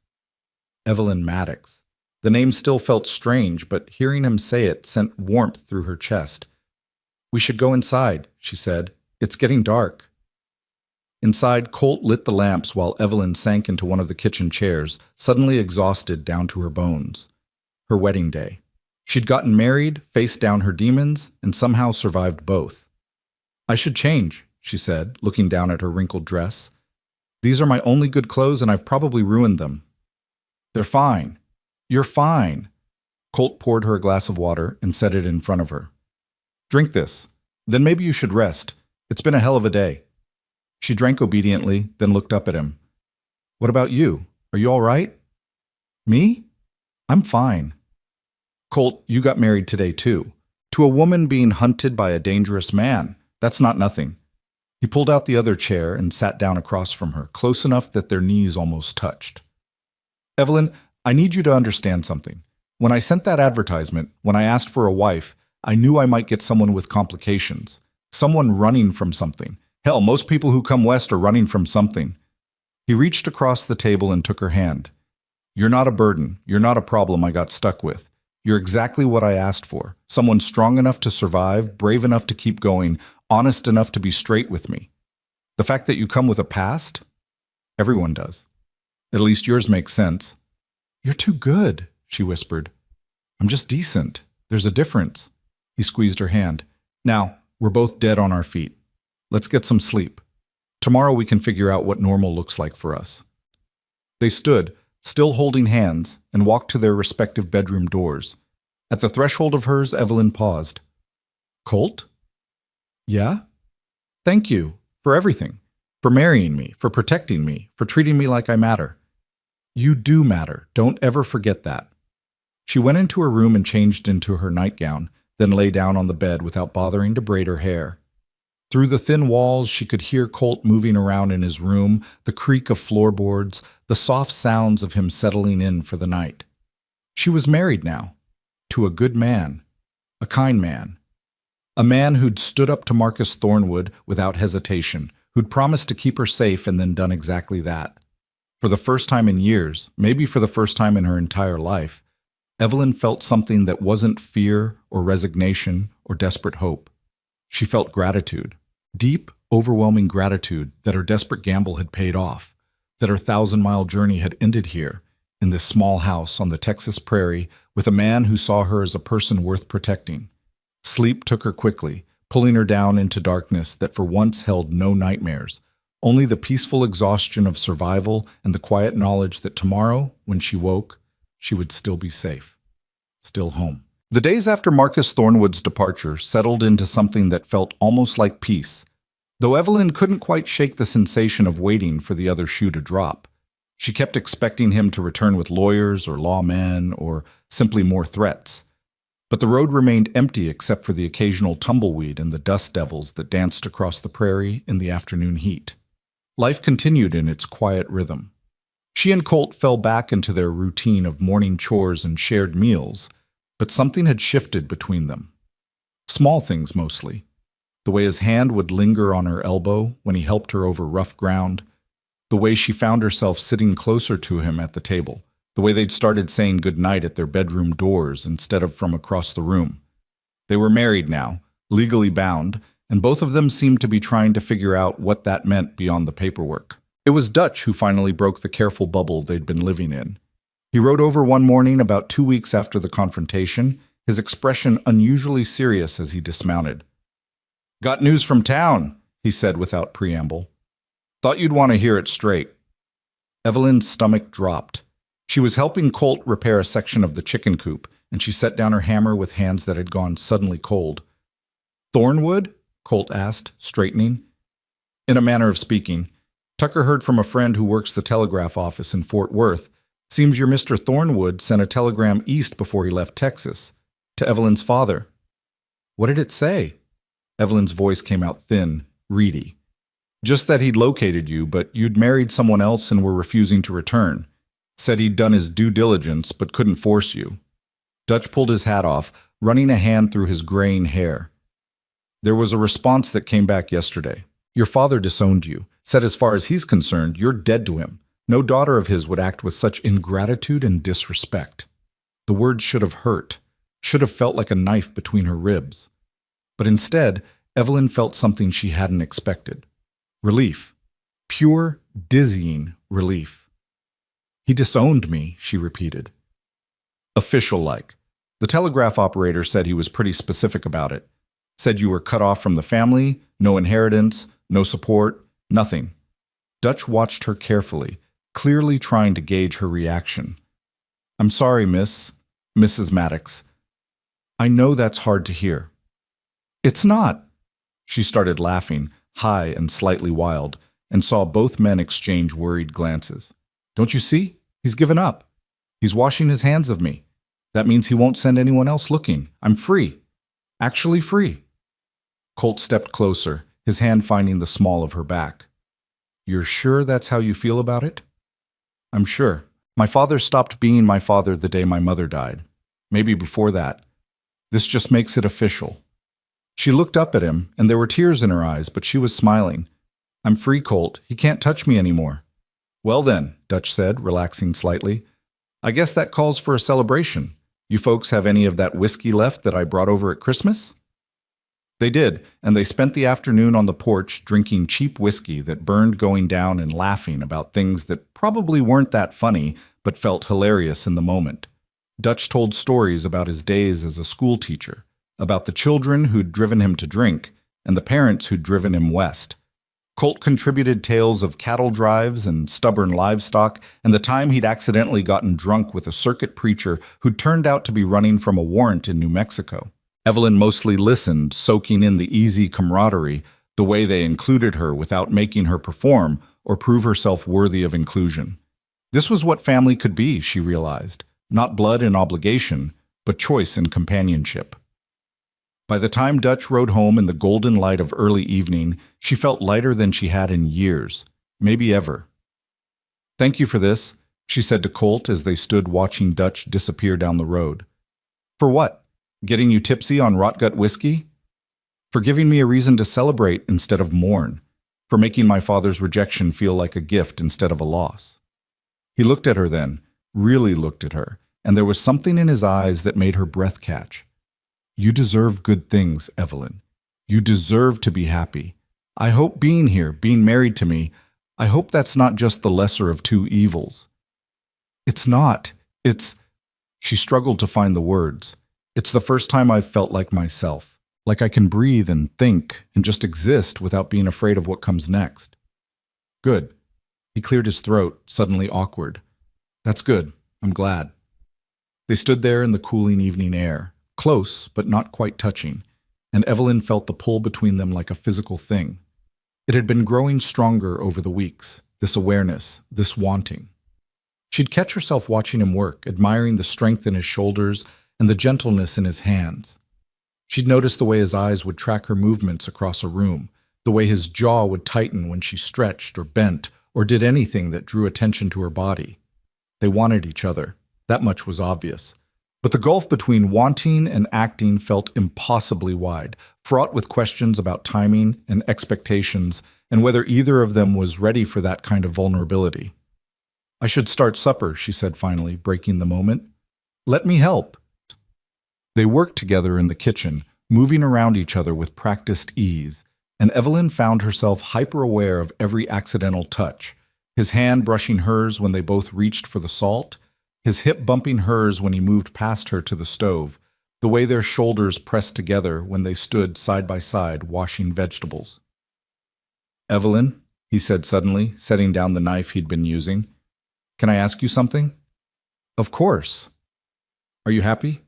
Here, I mean, with this life, with me?" She turned to face him fully. "Yes, more than I ever thought I could be." "Why?" "Because sometimes I look at you and I think about everything you gave up. The life you had back east, even if it was bad. It was still familiar. You knew how to navigate it. Out here you're learning everything from scratch, working harder than you ever did, living in a house that's too small with too few comforts." He rubbed the back of his neck, uncomfortable. "I guess I'm asking if you have regrets." "Do you?" she countered. "Do you regret marrying me?" "No, never." "Then why would I regret it?" "Colt, every morning I wake up without fear is a gift. Every meal I eat without having to calculate how to survive the conversation is a blessing. Every night I go to sleep knowing I'm safe. That's worth more than all the fine houses and fancy dresses in Philadelphia. But eventually you might want more. You might get tired of this simple life, and I don't know if I can give you more than what you see here." She stepped closer, closing the distance between them. "I don't want more. I want this. I want simple. I want honest work and quiet evenings, and waking up knowing the person I live with treats me with respect." She hesitated, then pushed forward. "I want you." The words hung between them, raw and honest and terrifying. Colt went very still. "Evelyn, I know we said this would be a name only. I know you're trying to give me time and space, and I appreciate that. I do. But Colt, I'm ready. I'm ready to be your wife in every sense of the word, if you still want me. If I—" He laughed, short and sharp. "Christ, Evelyn, I've wanted you since the day you stepped off that stage looking scared and brave and so damn beautiful it hurt. But I didn't want to push, didn't want to be another man taking something from you instead of waiting to be given it. I'm giving it now. I'm giving myself. Freely. Because I want to, not because I have to." He reached up slowly, telegraphing the movement, giving her time to pull away. When she didn't, his hand cupped her cheek, thumb tracing the line of her jaw. The bruise had faded weeks ago, leaving only clear skin, and the way he touched her, like she was precious, like she mattered, made her throat tight. "Are you sure?" he asked. "I've never been more sure of anything." He kissed her then, gentle and questioning, and she answered by pressing closer, her hands finding his shoulders, his chest, the strong line of his back. The kiss deepened and she felt heat bloom through her body, want and need, and something sweeter she wasn't quite ready to name. When they finally broke apart, both breathing hard, Colt rested his forehead against hers. "Not here," he said quietly, "not standing in the kitchen like we're in a rush. You deserve better than that." "I don't need better. I just need you. You're getting both." He took her hand, fingers interlacing with hers. "Come on." He led her to his room, larger than hers, with a bigger bed and a window that looked out toward the creek. The lamp was already lit, casting warm golden light across the simple furnishings. He closed the door behind them, then turned to face her. "Last chance to change your mind," he said. "No judgment if you do. We can walk right back out that door and have supper, like nothing happened." "I'm not changing my mind." "Then come here." She went to him and he kissed her again, less gentle this time, more urgent. His hands moved to the buttons of her work shirt, his shirt, really, that she'd been wearing for weeks, and he paused. "This all right?" "Yes. Keep going, please." He undressed her slowly, reverently, pressing kisses to each new bit of skin he revealed. When she stood before him in nothing but her shift, she felt exposed but not ashamed. The way he looked at her wasn't possessive or crude. It was wonder. "You're so damn beautiful," he murmured. "I'm not. I'm too thin, too pale. You're perfect." He silenced her protests with another kiss. "You're strong and brave and absolutely perfect." She helped him with his clothes, her hands trembling slightly as she unbuttoned his shirt and pushed it off his shoulders. His chest was broad and scarred. She could see the old whip marks he'd told her about, the newer injury from the shoulder wound, various other marks from a life of hard work and harder luck. She traced them gently, these physical records of his survival. "You're beautiful too," she whispered. He laughed softly. "I'm a scarred-up cowboy with more muscle than sense." "You're the best man I've ever known." That seemed to undo something in him. He pulled her close, skin to skin, and the feeling of it, the intimacy, the trust, made her eyes sting with tears. When was the last time someone had touched her with anything other than violence? When was the last time she'd felt safe enough to be this vulnerable? He lifted her easily, laying her on the bed with a gentleness that belied his strength. And then he was beside her, kissing her throat, her collarbone, the hollow behind her ear that made her gasp. "Tell me if anything doesn't feel right," he said against her skin. "Tell me if you need me to stop or slow down or change what I'm doing. This is for both of us, but especially for you." "I will. I promise." What followed was a revelation. He took his time, learning her body with patient attention, finding the places that made her sigh and the touches that made her arch into him. When she tensed at certain movements, muscle memory from bad experiences rising up, he'd immediately still, waiting for her to breathe through it and relax again. He let her explore too, her hands mapping the planes of his chest and back, discovering what made him groan or shudder. When they finally came together, it was with a slowness that felt like worship. He watched her face the entire time, reading her reactions, adjusting to what she needed. There was discomfort at first. It had been a long time, and the memories attached to the act weren't good ones, but Colt was patient, murmuring reassurances, kissing away the tension until gradually, impossibly, discomfort gave way to pleasure. "Okay?" he asked, his voice strained with the effort of holding back. "Yes, more than okay. Don't stop." He didn't. He moved with her, adjusting their rhythm until she was meeting him thrust for thrust, her hands gripping his shoulders, her breath coming in gasps. The pleasure built slowly, a warmth spreading through her body that had nothing to do with heat and everything to do with connection, with trust, with being seen and wanted for exactly who she was. When release finally hit her, it was like falling and flying at the same time, her body arching up into his as waves of sensation rolled through her. He followed moments later, her name on his lips, and then they were collapsing together into the tangled sheets, hearts pounding, skin slick with sweat. For a long moment, neither of them spoke. Colt rolled to the side, pulling her with him so she was tucked against his chest, his arm around her waist. She could feel his heartbeat gradually slowing, matching her own. "You all right?" he asked finally. "I'm more than all right." She tilted her head back to look at him. I didn't know it could be like that." "Like what?" "Safe. Beautiful. Like something I wanted instead of something I had to endure." His arm tightened around her. "It should always be like that. Always." They lay together in the lamplight, and Evelyn felt something fundamental shift inside her. This was what intimacy could be. Not a weapon or a duty or a price to be paid, but a gift exchanged between equals. A choice made freely on both sides. "I love you," she whispered before she could stop herself. She felt him go still, and panic flared. Too soon. She'd said it too soon. She'd ruined the moment. "I love you too," he said quietly. "Have for a while now, if I'm being honest. Just didn't know if you'd want to hear it." "I want to hear it. I want to hear it every day for the rest of my life." "Then you will." He pressed a kiss to her temple. "Every damn day, Evelyn Maddox. I promise you that." They fell asleep like that, tangled together in Colt's bed. And when Evelyn woke briefly in the middle of the night, disoriented and momentarily afraid, she felt his hand find hers in the darkness and squeeze gently. A wordless reminder that she was safe, that she was home, that she was loved. She squeezed back and let sleep take her again. The next morning they woke to the sound of rain. Actual rain, the first they'd had in weeks, drumming on the roof and turning the world outside the window into a gray-green blur. Evelyn stretched, feeling muscles protest in new and interesting ways, and became aware that she was still in Colt's bed, still naked, and that he was watching her with an expression that was equal parts affection and desire. "Morning," he said, his voice rough with sleep. "Good morning." She felt heat rise in her cheeks, suddenly shy despite everything they'd done the night before. "It's raining." "Good. The land needs it." He reached out, tucking a strand of hair behind her ear. "How do you feel?" "Sore. Happy. A little overwhelmed." She smiled. "But good.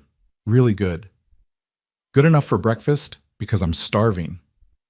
They got dressed, Evelyn stealing one of his shirts when she couldn't immediately find her own, and stumbled into the kitchen like newlyweds on a real honeymoon. The rain continued its steady percussion, and they made breakfast together, bumping into each other more than necessary, stealing kisses between stirring eggs and toasting bread. It was perfect.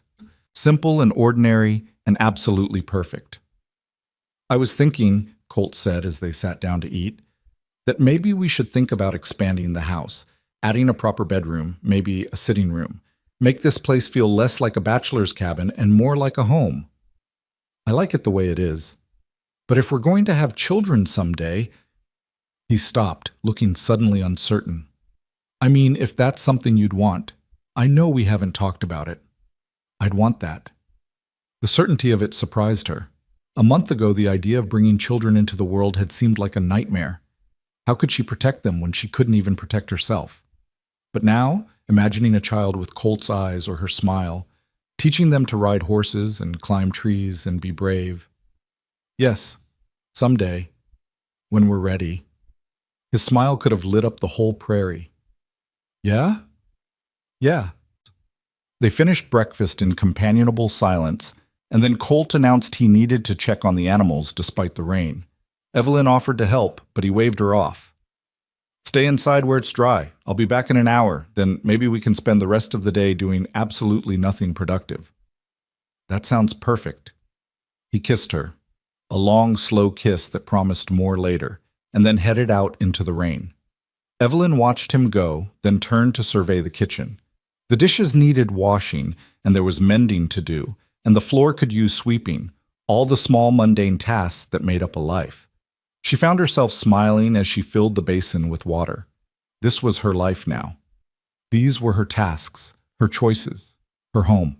Not a prison or a burden, but a gift she'd fought hard to claim. She was washing the last plate when she heard hoofbeats approaching, fast, urgent, splashing through the mud. Her heart jumped immediately to her throat. Had Marcus come back? Had her father sent someone else? But when she looked out the window, it was Dutch, riding hard despite the rain, his face grim. She met him at the door, anxiety spiking. "What's wrong? Is someone hurt?" "Where's Colt?" Dutch asked, dismounting quickly. "In the barn. Dutch. What's happened?" "Fire." He was already striding toward the barn. "Big one. Started about an hour ago in the grass north of my property. With this wind and the dry conditions before the rain, it's spreading fast. We need every able body to help create fire breaks before it reaches the ranches." Fire. The word sent ice through her veins. She'd heard about prairie fires, about how they could devour everything in their path, moving faster than a horse could run, how they left nothing behind but ash and death. Colt emerged from the barn at a run, already understanding the situation from Dutch's presence. "How bad?" "Bad. We've got maybe 3-4 hours if we're lucky, but we need to start now." "I'll saddle up. Evelyn, I'm coming with you." "No, it's too dangerous. You stay here where it's safe." "If the fire reaches here, nowhere is safe." She grabbed her coat from inside. "I can help dig fire breaks. I can carry water. I can do something." "She's right," Dutch said. "We need everyone. No offense, Mrs. Maddox, but this isn't the time for chivalry. It's time for survival." Colt looked torn, clearly wanting to protect her but understanding the logic. Finally, he nodded. "All right, but you stay close to me. You don't take risks. And if I tell you to run, you run. Understood?" "Understood." They saddled the horses quickly, Willow for her, Rust for Colt, Chester for Dutch's extra mount, and rode north through the rain that was already beginning to taper off. The closer they got to Dutch's property, the more Evelyn could smell it. Smoke, acrid and thick, carried on the wind. Then they crested a rise, and she saw it. A wall of flames stretched across the horizon, maybe 2 miles away, consuming the dry grass with terrifying speed. Even with the rain, even with the dampened ground, it was advancing like a living thing, hungry and relentless. The sky above it was black with smoke, and she could hear it now, a roar like distant thunder, punctuated by sharp cracks as the fire found something particularly combustible. "Jesus," she whispered. "Come on." Colt spurred Rust forward. "We don't have much time." They reached Dutch's ranch to find a dozen men already there, neighbors from surrounding properties, all grim-faced and determined. There was no formal organization, no real plan beyond the basics. Dig trenches, clear away dry brush, create breaks in the fuel that would hopefully slow or stop the fire's advance. Evelyn found herself working alongside men she'd never met, all of them too focused on survival to care about introductions or propriety. They dug with shovels and axes, clearing vegetation in a wide strip that stretched between the approaching fire and Dutch's property line. Her hands blistered within the first hour, her back screaming in protest, but she kept going because everyone kept going because stopping meant losing everything. The fire drew closer. She could feel the heat of it now, waves of scorching air that made breathing difficult. Embers drifted down like malevolent snow, starting spot fires that had to be beaten out immediately with wet sacks or smothered with dirt. The roar grew louder, drowning out shouted instructions, and the smoke made her eyes water and her throat raw. "Back!" someone yelled. "Everyone back behind the fire break." They retreated to the cleared strip, watching as the wall of flame bore down on them. Evelyn found herself pressed against Colt's side, his arm around her waist, both of them filthy and exhausted and terrified. If the fire break didn't hold, they'd have to run for the creek and hope they could get there before the fire caught them. The flames hit the cleared ground, and for a moment it seemed like they would just jump the gap, that all their work had been for nothing, but then, miraculously, they began to slow. Without fuel, the fire started to eat itself, turning back on already burned ground, losing momentum. The wall of flame that had seemed unstoppable began to fragment, to break apart into smaller fires that could be fought and beaten. "It's working," Dutch shouted. "Keep those spot fires down. Don't let anything catch." They fought for another 2 hours, racing to stomp out embers and small blazes before they could grow into something larger. By the time the fire finally burned itself out against their defensive line and the returning rain, Evelyn could barely stand. Her clothes were singed and soaked, her hands bloody and blistered, her lungs burning from smoke inhalation. But they'd won. The ranches were safe. "Everyone all right?" Dutch called out, and received exhausted affirmatives from around the group. "Then let's get home before we all collapse. Tomorrow we'll assess the damage and help anyone who needs it." The ride back to their ranch felt endless. Evelyn swayed in the saddle, held upright more by Willow's steady gait than her own strength.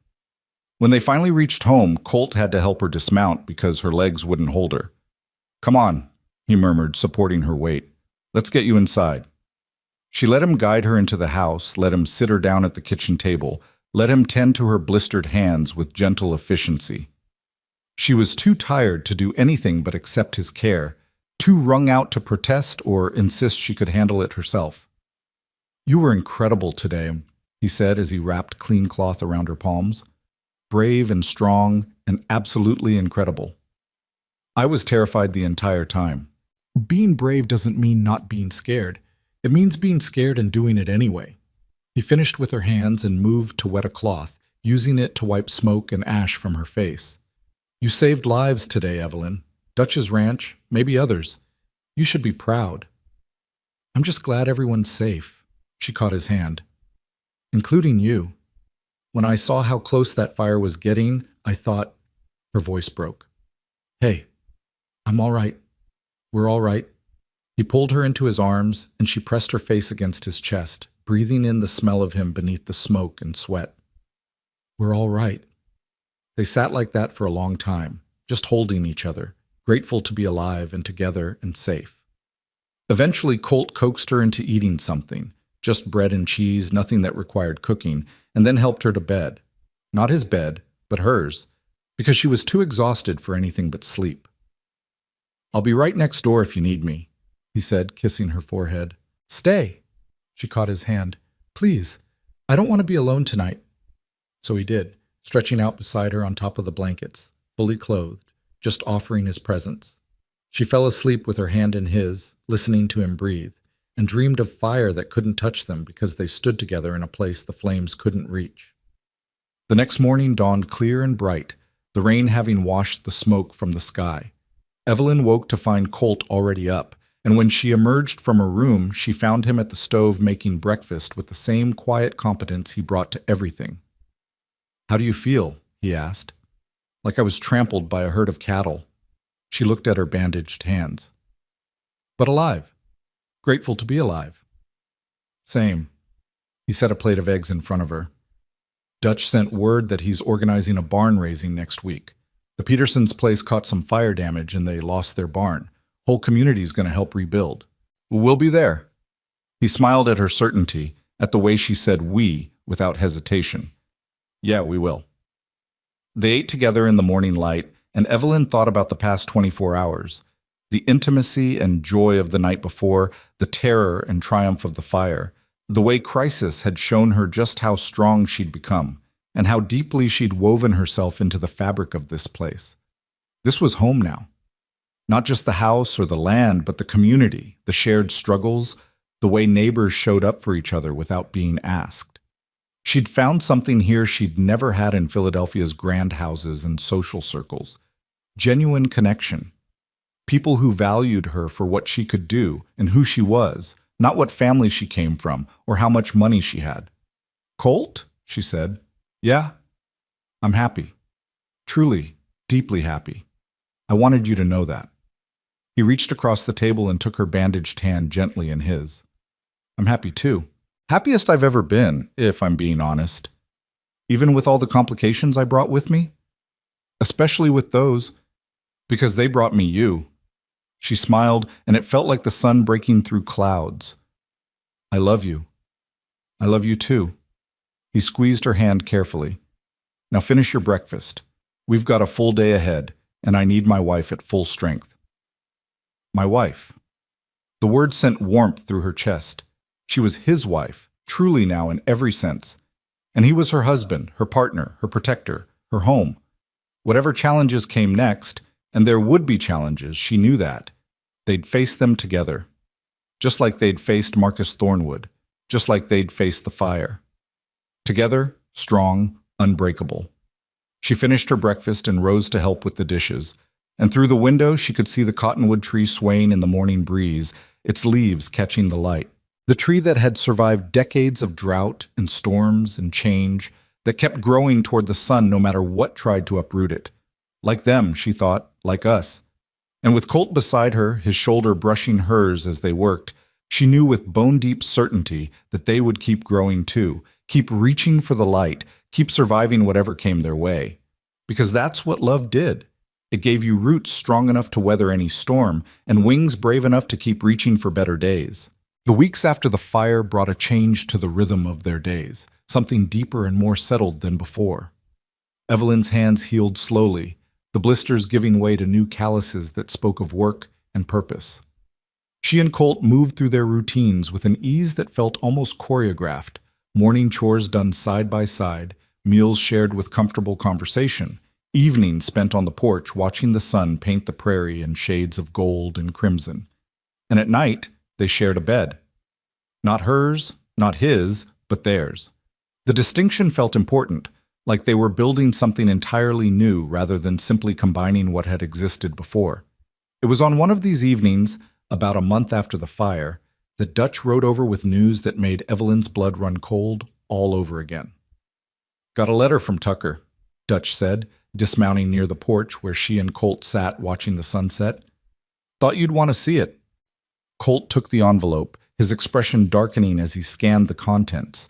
Then he looked up at Evelyn, something complicated in his eyes. "Marcus Thornwood is dead."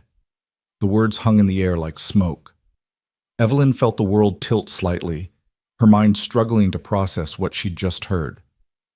What? Her voice came out barely above a whisper. He died 3 weeks ago, back in Philadelphia. Apparently he fell down a flight of stairs in his home, broke his neck. Colt handed her the letter. Tucker thought we should know, given the history. Evelyn read the carefully penned words, her hands shaking. Marcus Thornwood, prominent businessman, found dead at the bottom of the grand staircase in his manor house. No witnesses. The servants reported hearing a cry and a crash late one evening. The investigation concluded it was a tragic accident, likely caused by too much brandy and poor lighting. His third wife to die from a fall, she said numbly. Except this time it was him. Poetic justice, some might say, Dutch offered, then seemed to reconsider. Though I suppose speaking ill of the dead isn't Christian. He was a monster, Evelyn said flatly. I'm not going to pretend to mourn him. Colt set the letter aside and took her hand. How do you feel? She thought about it, really examined the swirl of emotions in her chest. Relief, certainly. A grim satisfaction that the man who'd tried to purchase her like property had met an ignoble end. But also something unexpected. A kind of grief. Not for Marcus himself, but for all the women who hadn't escaped him. The 2 who'd died as his wives, and however many others he might have heard over the years. I feel free, she said finally. Like a door I didn't even know was still open has finally closed. He can't come back. He can't send lawyers or private detectives or use his money and influence to cause problems. It's over. Really, truly over. Good. Colt squeezed her hand. Then we can stop looking over our shoulders and just live. Dutch stayed for supper, and they raised glasses of whiskey and what Evelyn supposed was technically a toast to the dead, though it felt more like a celebration of survival.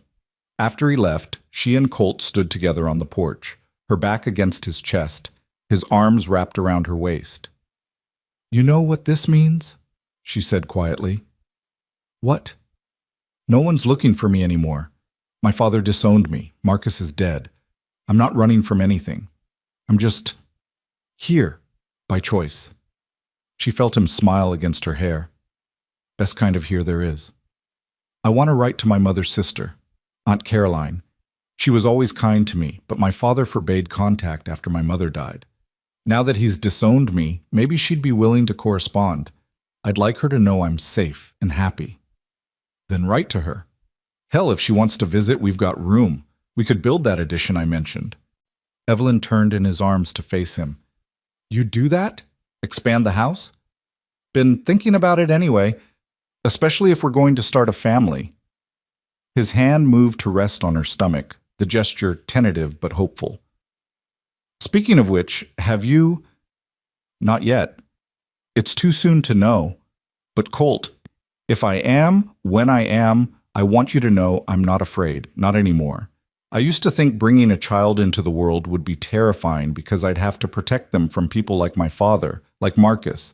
But now I think about raising them here, teaching them to be strong and kind and brave, and I'm excited instead of scared. They'd be lucky to have you as a mother. We'd be lucky to have them. She rose on her toes to kiss him. Come to bed. I want to celebrate being free with my husband. He laughed and swept her up into his arms, carrying her inside while she shrieked with surprised delight. They made love that night with joy instead of just passion, with laughter mixed in among the sighs and gasps. And afterward they lay tangled together, making plans for a future that finally felt real and permanent. The barn raising for the Petersons happened the following week, and Evelyn was struck by how the entire community turned out. Men, women, children, everyone contributed something. The men worked on the actual construction while the women organized food and supplies, but the lines blurred throughout the day. Evelyn found herself handing up boards to Colt while Mrs. Peterson helped steady a beam, while Judge Morrison's wife operated a saw with the confidence of long practice. It was during the communal lunch, sitting in the shade with a plate of food and surrounded by the cheerful chaos of dozens of conversations, that a young woman approached Evelyn hesitantly. Mrs. Maddox, I'm Sarah Peterson. This is our barn you're all helping rebuild. Evelyn stood immediately, wiping her hands. It's good to meet you properly.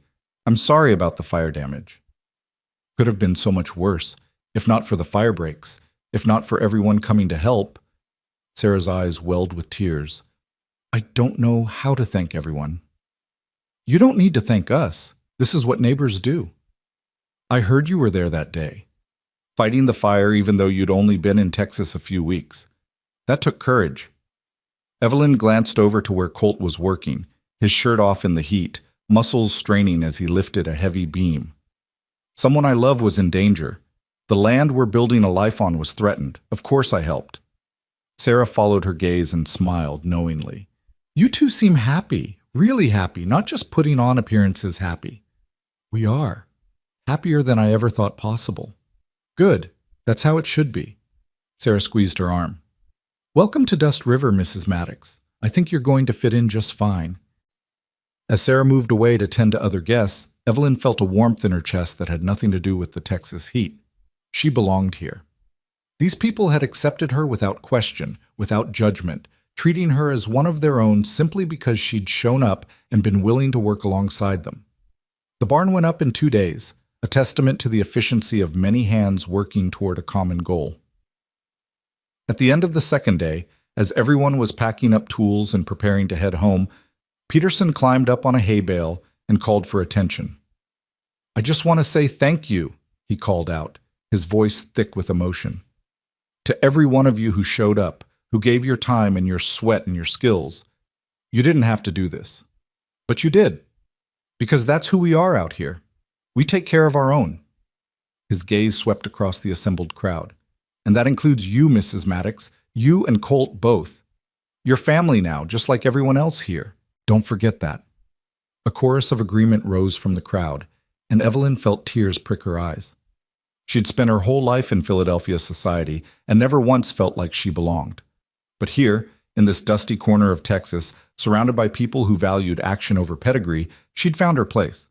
The ride home was quiet, both of them tired but satisfied. As they approached their property, Evelyn noticed something she hadn't before.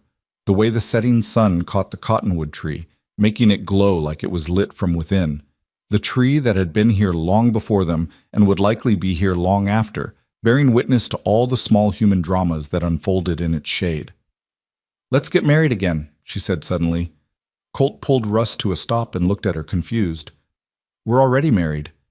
I know, but that ceremony was rushed, born out of fear and necessity. I want to do it again, properly this time. Not because we have to, but because we want to. A real wedding, with our community there, celebrating the choice we're making to stay together. Understanding dawned on his face, followed by a smile that made her heart skip. You want to renew our vows. Yes, under that tree, in the spring, when everything's green and growing, with Dutch and the Petersons and Judge Morrison and everyone who's become our family. I think that's a beautiful idea. He leaned over in his saddle to kiss her. Spring it is, then. We'll do it right this time. They spent the rest of the fall preparing. Colt started work on the house addition, a proper bedroom with space for a cradle, and a small sitting room where Evelyn could have her own space for reading and correspondence. She wrote to her Aunt Caroline a long letter explaining everything that had happened and was overjoyed when a response came 6 weeks later. Her aunt had been horrified by her father's treatment, delighted by her marriage, and promised to visit in the summer if her health permitted. Winter came gently that year, bringing cold but not the harsh blizzards that sometimes swept across the plains. Evelyn and Colt spent the long evenings by the fire, making plans and dreaming out loud about the future. She taught him to read better. His education had ended early, but he was sharp and eager to learn. He taught her about the stars, about reading weather patterns, about the dozens of small skills that made survival on the prairie possible. And in February, when she was absolutely certain, she told him she was pregnant. He cried. This strong, stoic man who'd faced down Marcus Thornwood and fought prairie fires without flinching, he cried with joy and held her so gently, like she might shatter, and whispered promises against her hair about the kind of father he'd be, the kind of life they'd build for their child. You're going to be an amazing mother, he said. We're going to be amazing parents, she corrected, together. Spring arrived in a rush of green and wildflowers, transforming the brown prairie into something alive and vibrant. The addition to the house was finished just in time. and Evelyn spent happy hours arranging furniture and imagining the baby who would sleep in that cradle, who would take their first steps across that floor. The vow renewal was set for the first Sunday in May, when the cottonwood tree was in full leaf and the weather was warm but not yet oppressively hot. Evelyn wore a dress that Mrs. Peterson and Sarah had helped her make. Simple white cotton, high-waisted to accommodate her slowly growing belly, with delicate embroidery at the collar and cuffs. She wove wildflowers into her hair and stood barefoot in the grass, feeling more beautiful than she ever had in Philadelphia's finest fashions. Colt wore his best clothes, the same ones from their first wedding, but he'd added something new, a carved wooden ring that Dutch had helped him make, polished smooth and fitted perfectly to Evelyn's finger. "It's from the cottonwood," he explained as he showed it to her the night before the ceremony. "A branch that came down in a storm last winter. I carved it myself, tried to make it as perfect as I could. It's not gold or silver, but it's perfect," she interrupted. "It's from this place, from the tree that's been watching over us. I wouldn't want anything else." The ceremony itself was nothing like her first wedding, and everything she'd ever wanted. Judge Morrison officiated again, but this time they weren't rushed or frightened. Dutch stood as best man, Sarah Peterson as matron of honor. The whole community gathered in their yard, forming a loose circle around the cottonwood tree. "We're here today," Judge Morrison began, "to witness something rare and beautiful. Two people who chose each other once out of necessity and are choosing each other again out of love. Colton, Evelyn, you've already spoken the legal words that bind you. Today, I invite you to speak the words of your hearts." Colt took her hands, his grip steady and sure. "Evelyn, when you stepped off that stage 3 seasons ago, you were the bravest person I'd ever seen. You were scared and hurt and running from things I couldn't imagine, but you were still standing, still fighting. I married you that first time to protect you, but I'd marry you 100 more times just for the privilege of standing beside you. You've made this house a home. You've made this life worth living, and you're giving me a gift I never dared to dream of, a family, a future, a reason to be better than I was." His voice cracked. "I love you.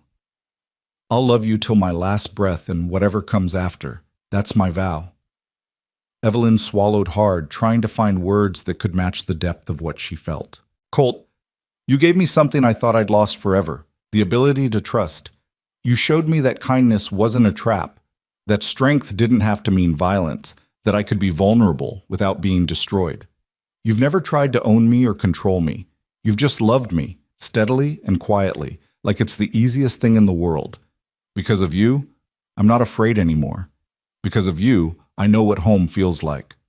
She squeezed his hands. "I choose you. Today, tomorrow, for all the days I'm given. That's my vow." Judge Morrison smiled. "By the power that's already vested in me and in the presence of this community who loves you both, I affirm what you've just promised each other. You are husband and wife, partners and equals, bound by choice and love. Colt, you may kiss your bride. Again." The kiss was deep and sweet and filled with promise, and when they finally broke apart, the crowd erupted in cheers. Dutch produced a fiddle from somewhere and began to play, and suddenly there was music and dancing, food appearing from wagons and baskets, children running wild through the grass while adults laughed and celebrated. It was nothing like the rigid, formal affairs Evelyn had attended in Philadelphia. It was better. It was real. She danced with Colt under the cottonwood tree, both of them barefoot in the grass, and then with Dutch, and then with Peterson, and then with Judge Morrison, who was surprisingly light on his feet. She ate cake that Sarah had baked and punch that someone had spiked with whiskey, and she laughed until her sides hurt. As the sun began to set and people started heading home, calling out final congratulations and well wishes, Evelyn found herself standing alone under the tree for a moment, one hand resting on her small belly, looking out at the prairie that stretched endlessly in all directions. A year ago, she'd been trapped in her father's house, terrified and hopeless, with no way out that she could see. Now she was here, married to a good man, carrying his child, surrounded by people who valued her, standing on land that was hers by choice and by love. "You all right?" Colt appeared beside her, slipping an arm around her waist. "I'm more than all right. I'm exactly where I'm supposed to be." "No regrets about leaving Philadelphia? About giving up that life?" She turned to face him fully, taking his face in her hands. I didn't give up anything that mattered. I traded a gilded cage for the whole sky. I traded fear for freedom. I traded existing for living. If that's not the best trade in the world, I don't know what is. He kissed her forehead, her cheeks, her lips. I'm glad you got on that stage. So am I. They stood together as the stars began to emerge, the same stars that had witnessed her arrival and would witness everything that came after. The cottonwood rustled above them, its leaves whispering secrets only the wind could understand. Tell me about the future, Evelyn said. Tell me what you see for us. Colt settled his chin on top of her head, his arms wrapped around her from behind, his hands resting on her belly. I see a baby born in late summer. I see you rocking them under this tree while I work in the field. I see them learning to walk, to talk, to ride horses. Maybe more babies after that, if we're lucky. I see us growing old together, watching our children grow up and have children of their own. I see us sitting on that porch when we're gray and tired, holding hands and remembering the day you arrived, how scared we both were, how impossibly lucky we got. That sounds perfect. What do you see? She thought about it, letting herself really imagine the years stretching ahead. I see the same things, but I also see something else. I see myself becoming the person I was always meant to be but never had the chance to become before. Strong and capable and unafraid. I see us building something here that lasts beyond us. Not just land and buildings, but a legacy of kindness and respect and choosing love even when it's hard. I see our children growing up knowing they're valued for who they are, not what they can provide. I see a home full of laughter instead of fear. We can do that, Colt said. We are doing that. Yes, we are. The last of their guests departed, Dutch, the final straggler who waved goodbye with a promise to check on them in a few days. The prairie settled into its evening sounds, crickets and nightbirds, the distant call of a coyote, the wind moving through grass that was already growing tall again after the fire. They went inside together, to the house that had become a home, to the bed they'd built together through trust and patience and love. And as they lay tangled in each other's arms, Evelyn thought about journeys and destinations, about how sometimes the scariest leap led to the softest landing. She'd come to Texas as a mail-order bride, running from violence and desperation, with nothing but a battered carpetbag and a prayer that things could be different. She'd found a man who didn't bite unless asked, who gave her choices instead of commands, who showed her that love didn't have to hurt. And in finding him, she'd found herself. The months that followed were full of ordinary magic. Evelyn's belly grew round and full, and Colt talked to it constantly, telling their unborn child about the ranch and the horses, and how loved they already were. They finished the nursery together, painting the walls a soft yellow and hanging curtains that Aunt Caroline sent as a gift, along with a letter saying she'd visit after the baby was born. Summer arrived with its familiar heat, and on an August evening, when the air was thick and still, Evelyn went into labor. Dutch rode for the midwife while Colt stayed by her side, holding her hand through every contraction, whispering encouragement when she was certain she couldn't go on. You can do this, he said. You're the strongest person I know. You can do anything. And she did. Just after midnight, as the stars wheeled overhead and the cottonwood whispered in the darkness, she brought their daughter into the world. The baby's first cry was strong and healthy, and when the midwife placed the tiny, squalling bundle in Evelyn's arms, she felt her heart crack open in a way she hadn't known was possible. "Hello, little one," she whispered. "Welcome home." Colt sat beside them on the bed, one arm around Evelyn, one finger gently held in his daughter's tiny fist, and he was crying again. "She's perfect. You're both perfect." "What should we name her?" Evelyn asked. They discussed names for months, but never quite decided. Now, looking down at this small miracle they'd created, Evelyn knew what felt right. "Catherine," she said, "after my mother. Catherine Sarah, after both our mothers. So they're part of this new beginning. Catherine Sarah Maddox." Colt tested the name, then nodded. "It's perfect. She's perfect." They stayed like that until dawn broke. The three of them cocooned in lamplight and wonder, beginning the next chapter of their story together. Catherine grew fast and fearless, with her mother's dark hair and her father's gray eyes. By the time she was 2, she was following Colt around the ranch like a determined shadow, trying to help with chores in ways that were more hindrance than help, but that he never complained about. Evelyn would watch them from the porch, her husband and her daughter working side by side in the sun, and feel so grateful she sometimes couldn't breathe with it. Aunt Caroline did visit, staying for 3 months and becoming such an integral part of their lives that they invited her to move in permanently. She accepted, bringing with her the few possessions she still had from Evelyn's mother, including the music box that Evelyn's father had forbidden her to keep. Evelyn cried when she saw it, touching the delicate porcelain with trembling fingers, and that night she wound it up and let Catherine listen to its tinkling melody. "This belonged to your grandmother," she told her daughter. "She was kind and gentle, and she would have loved you so much." More children came, a son they named James, then twin girls they named Grace and Hope. The house expanded again, growing organically as their family grew, each addition representing another chapter of their life together. Catherine learned to ride before she could properly walk, and grew up racing across the prairie with the wind in her hair and absolutely no fear. James was quieter, more thoughtful, with Colt's gentle way with animals and Evelyn's love of books. The twins were chaos incarnate, always getting into mischief, always laughing. Evelyn taught them all to read and write and think critically. Colt taught them to work hard and treat people with respect and never judge someone by their station in life. Together, they raised children who were confident without being cruel, strong without being hard, capable of both independence and compassion.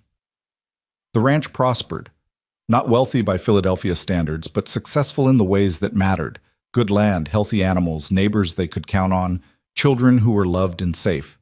Dutch became Uncle Dutch, a fixture at their table and in their lives until he passed peacefully in his sleep at age 72, leaving his land to the Maddox family with a note that said simply, "Take care of it. You've always been the family I chose." But Judge Morrison married Catherine to a young rancher from 3 counties over, and the wedding was held under the cottonwood tree, continuing a tradition. James eventually took over running the ranch when Colt's joints got too stiff for the daily work. The twins both became teachers, traveling to surrounding communities and eventually starting a school in Dust River itself. And through it all, Evelyn and Colt remained what they'd always been: partners, equals, best friends who'd chosen each other and kept choosing each other even when it was hard, even when life threw challenges their way, even when age slowed them down and changed their bodies. They grew old together under that cottonwood tree, watching their grandchildren play in the same grass where they danced at their second wedding, where Evelyn had first felt safe enough to breathe freely. Their hands, once smooth or rough with different kinds of work, became equally weathered and marked by time. But they still fit together perfectly. On an autumn evening when Evelyn was 73 and Colt 75, they sat together on the porch in the rocking chairs their children had made for them. The sky was doing that thing it did sometimes, painting itself in impossible colors, purple and orange and pink and gold all bleeding together like a watercolor. "Do you remember the day you arrived?" Colt asked, his voice thinner now, but still steady. "You were so scared, had that bruise on your face and terror in your eyes." "I remember. I was convinced you were going to be just like my father, just like Marcus." She squeezed his hand. "Shows what I knew. I was terrified too. Thought for sure you'd take one look at this place and get right back on that stage. Best decision I ever made, staying. Best decision I ever made, sending that advertisement." He brought her hand to his lips, kissing it gently. 50 years. Can you believe it's been 50 years? Some days it feels like yesterday. Other days it feels like we've always been together, like there was never a time before us. They sat in comfortable silence, watching the sun sink lower. From inside the house, they could hear their great-granddaughter, Catherine's granddaughter, practicing piano, the notes floating out through the open windows. Evelyn had finally gotten a piano 5 years ago, a gift from all their children pooled together, and she'd cried for an hour when they'd surprised her with it. "Evelyn?" Colt's voice was quiet. "Yes?" "I need you to know something, in case I don't get to say it again." "Don't talk like that." "Hush, let me speak. I need you to know that every single day with you has been a gift. Even the hard days, even the days we fought or struggled or couldn't figure things out. All of it, every moment. You took a broken-down cowboy who thought he'd die alone, and you gave him a life worth living. You gave him children and grandchildren and great-grandchildren. You gave him 50 years of waking up next to the woman he loves. That's more than most people get in 10 lifetimes. Evelyn felt tears slip down her weathered cheeks. You gave me the same thing. You gave me freedom and safety and love. You showed me what it meant to be truly seen and valued. You gave me a home. We gave each other a home. Yes, we did. The stars were emerging now, those same stars that had witnessed their first night together, their vow renewal, the births of their children, every important moment of their shared life, constant and eternal, watching over the small human dramas that unfolded beneath them. The tree's still standing, Colt observed, nodding toward the cottonwood. All these years, all these storms, and it's still standing. Like us. Like us. They sat together until the night grew cold and their daughter-in-law came out to coax them inside for supper. The house was full of people, 3 generations living under one roof by choice, because they'd built something here worth staying for. The table groaned with food, and conversation flowed freely, and somewhere in the middle of it all, Evelyn caught Colt's eye across the room, and they shared a smile that held 5 decades of memory and love. This was what they'd built. Not just a ranch or a family, but a legacy of choosing love over fear, of standing together against whatever tried to break them, of creating safety for others the way they'd created it for each other.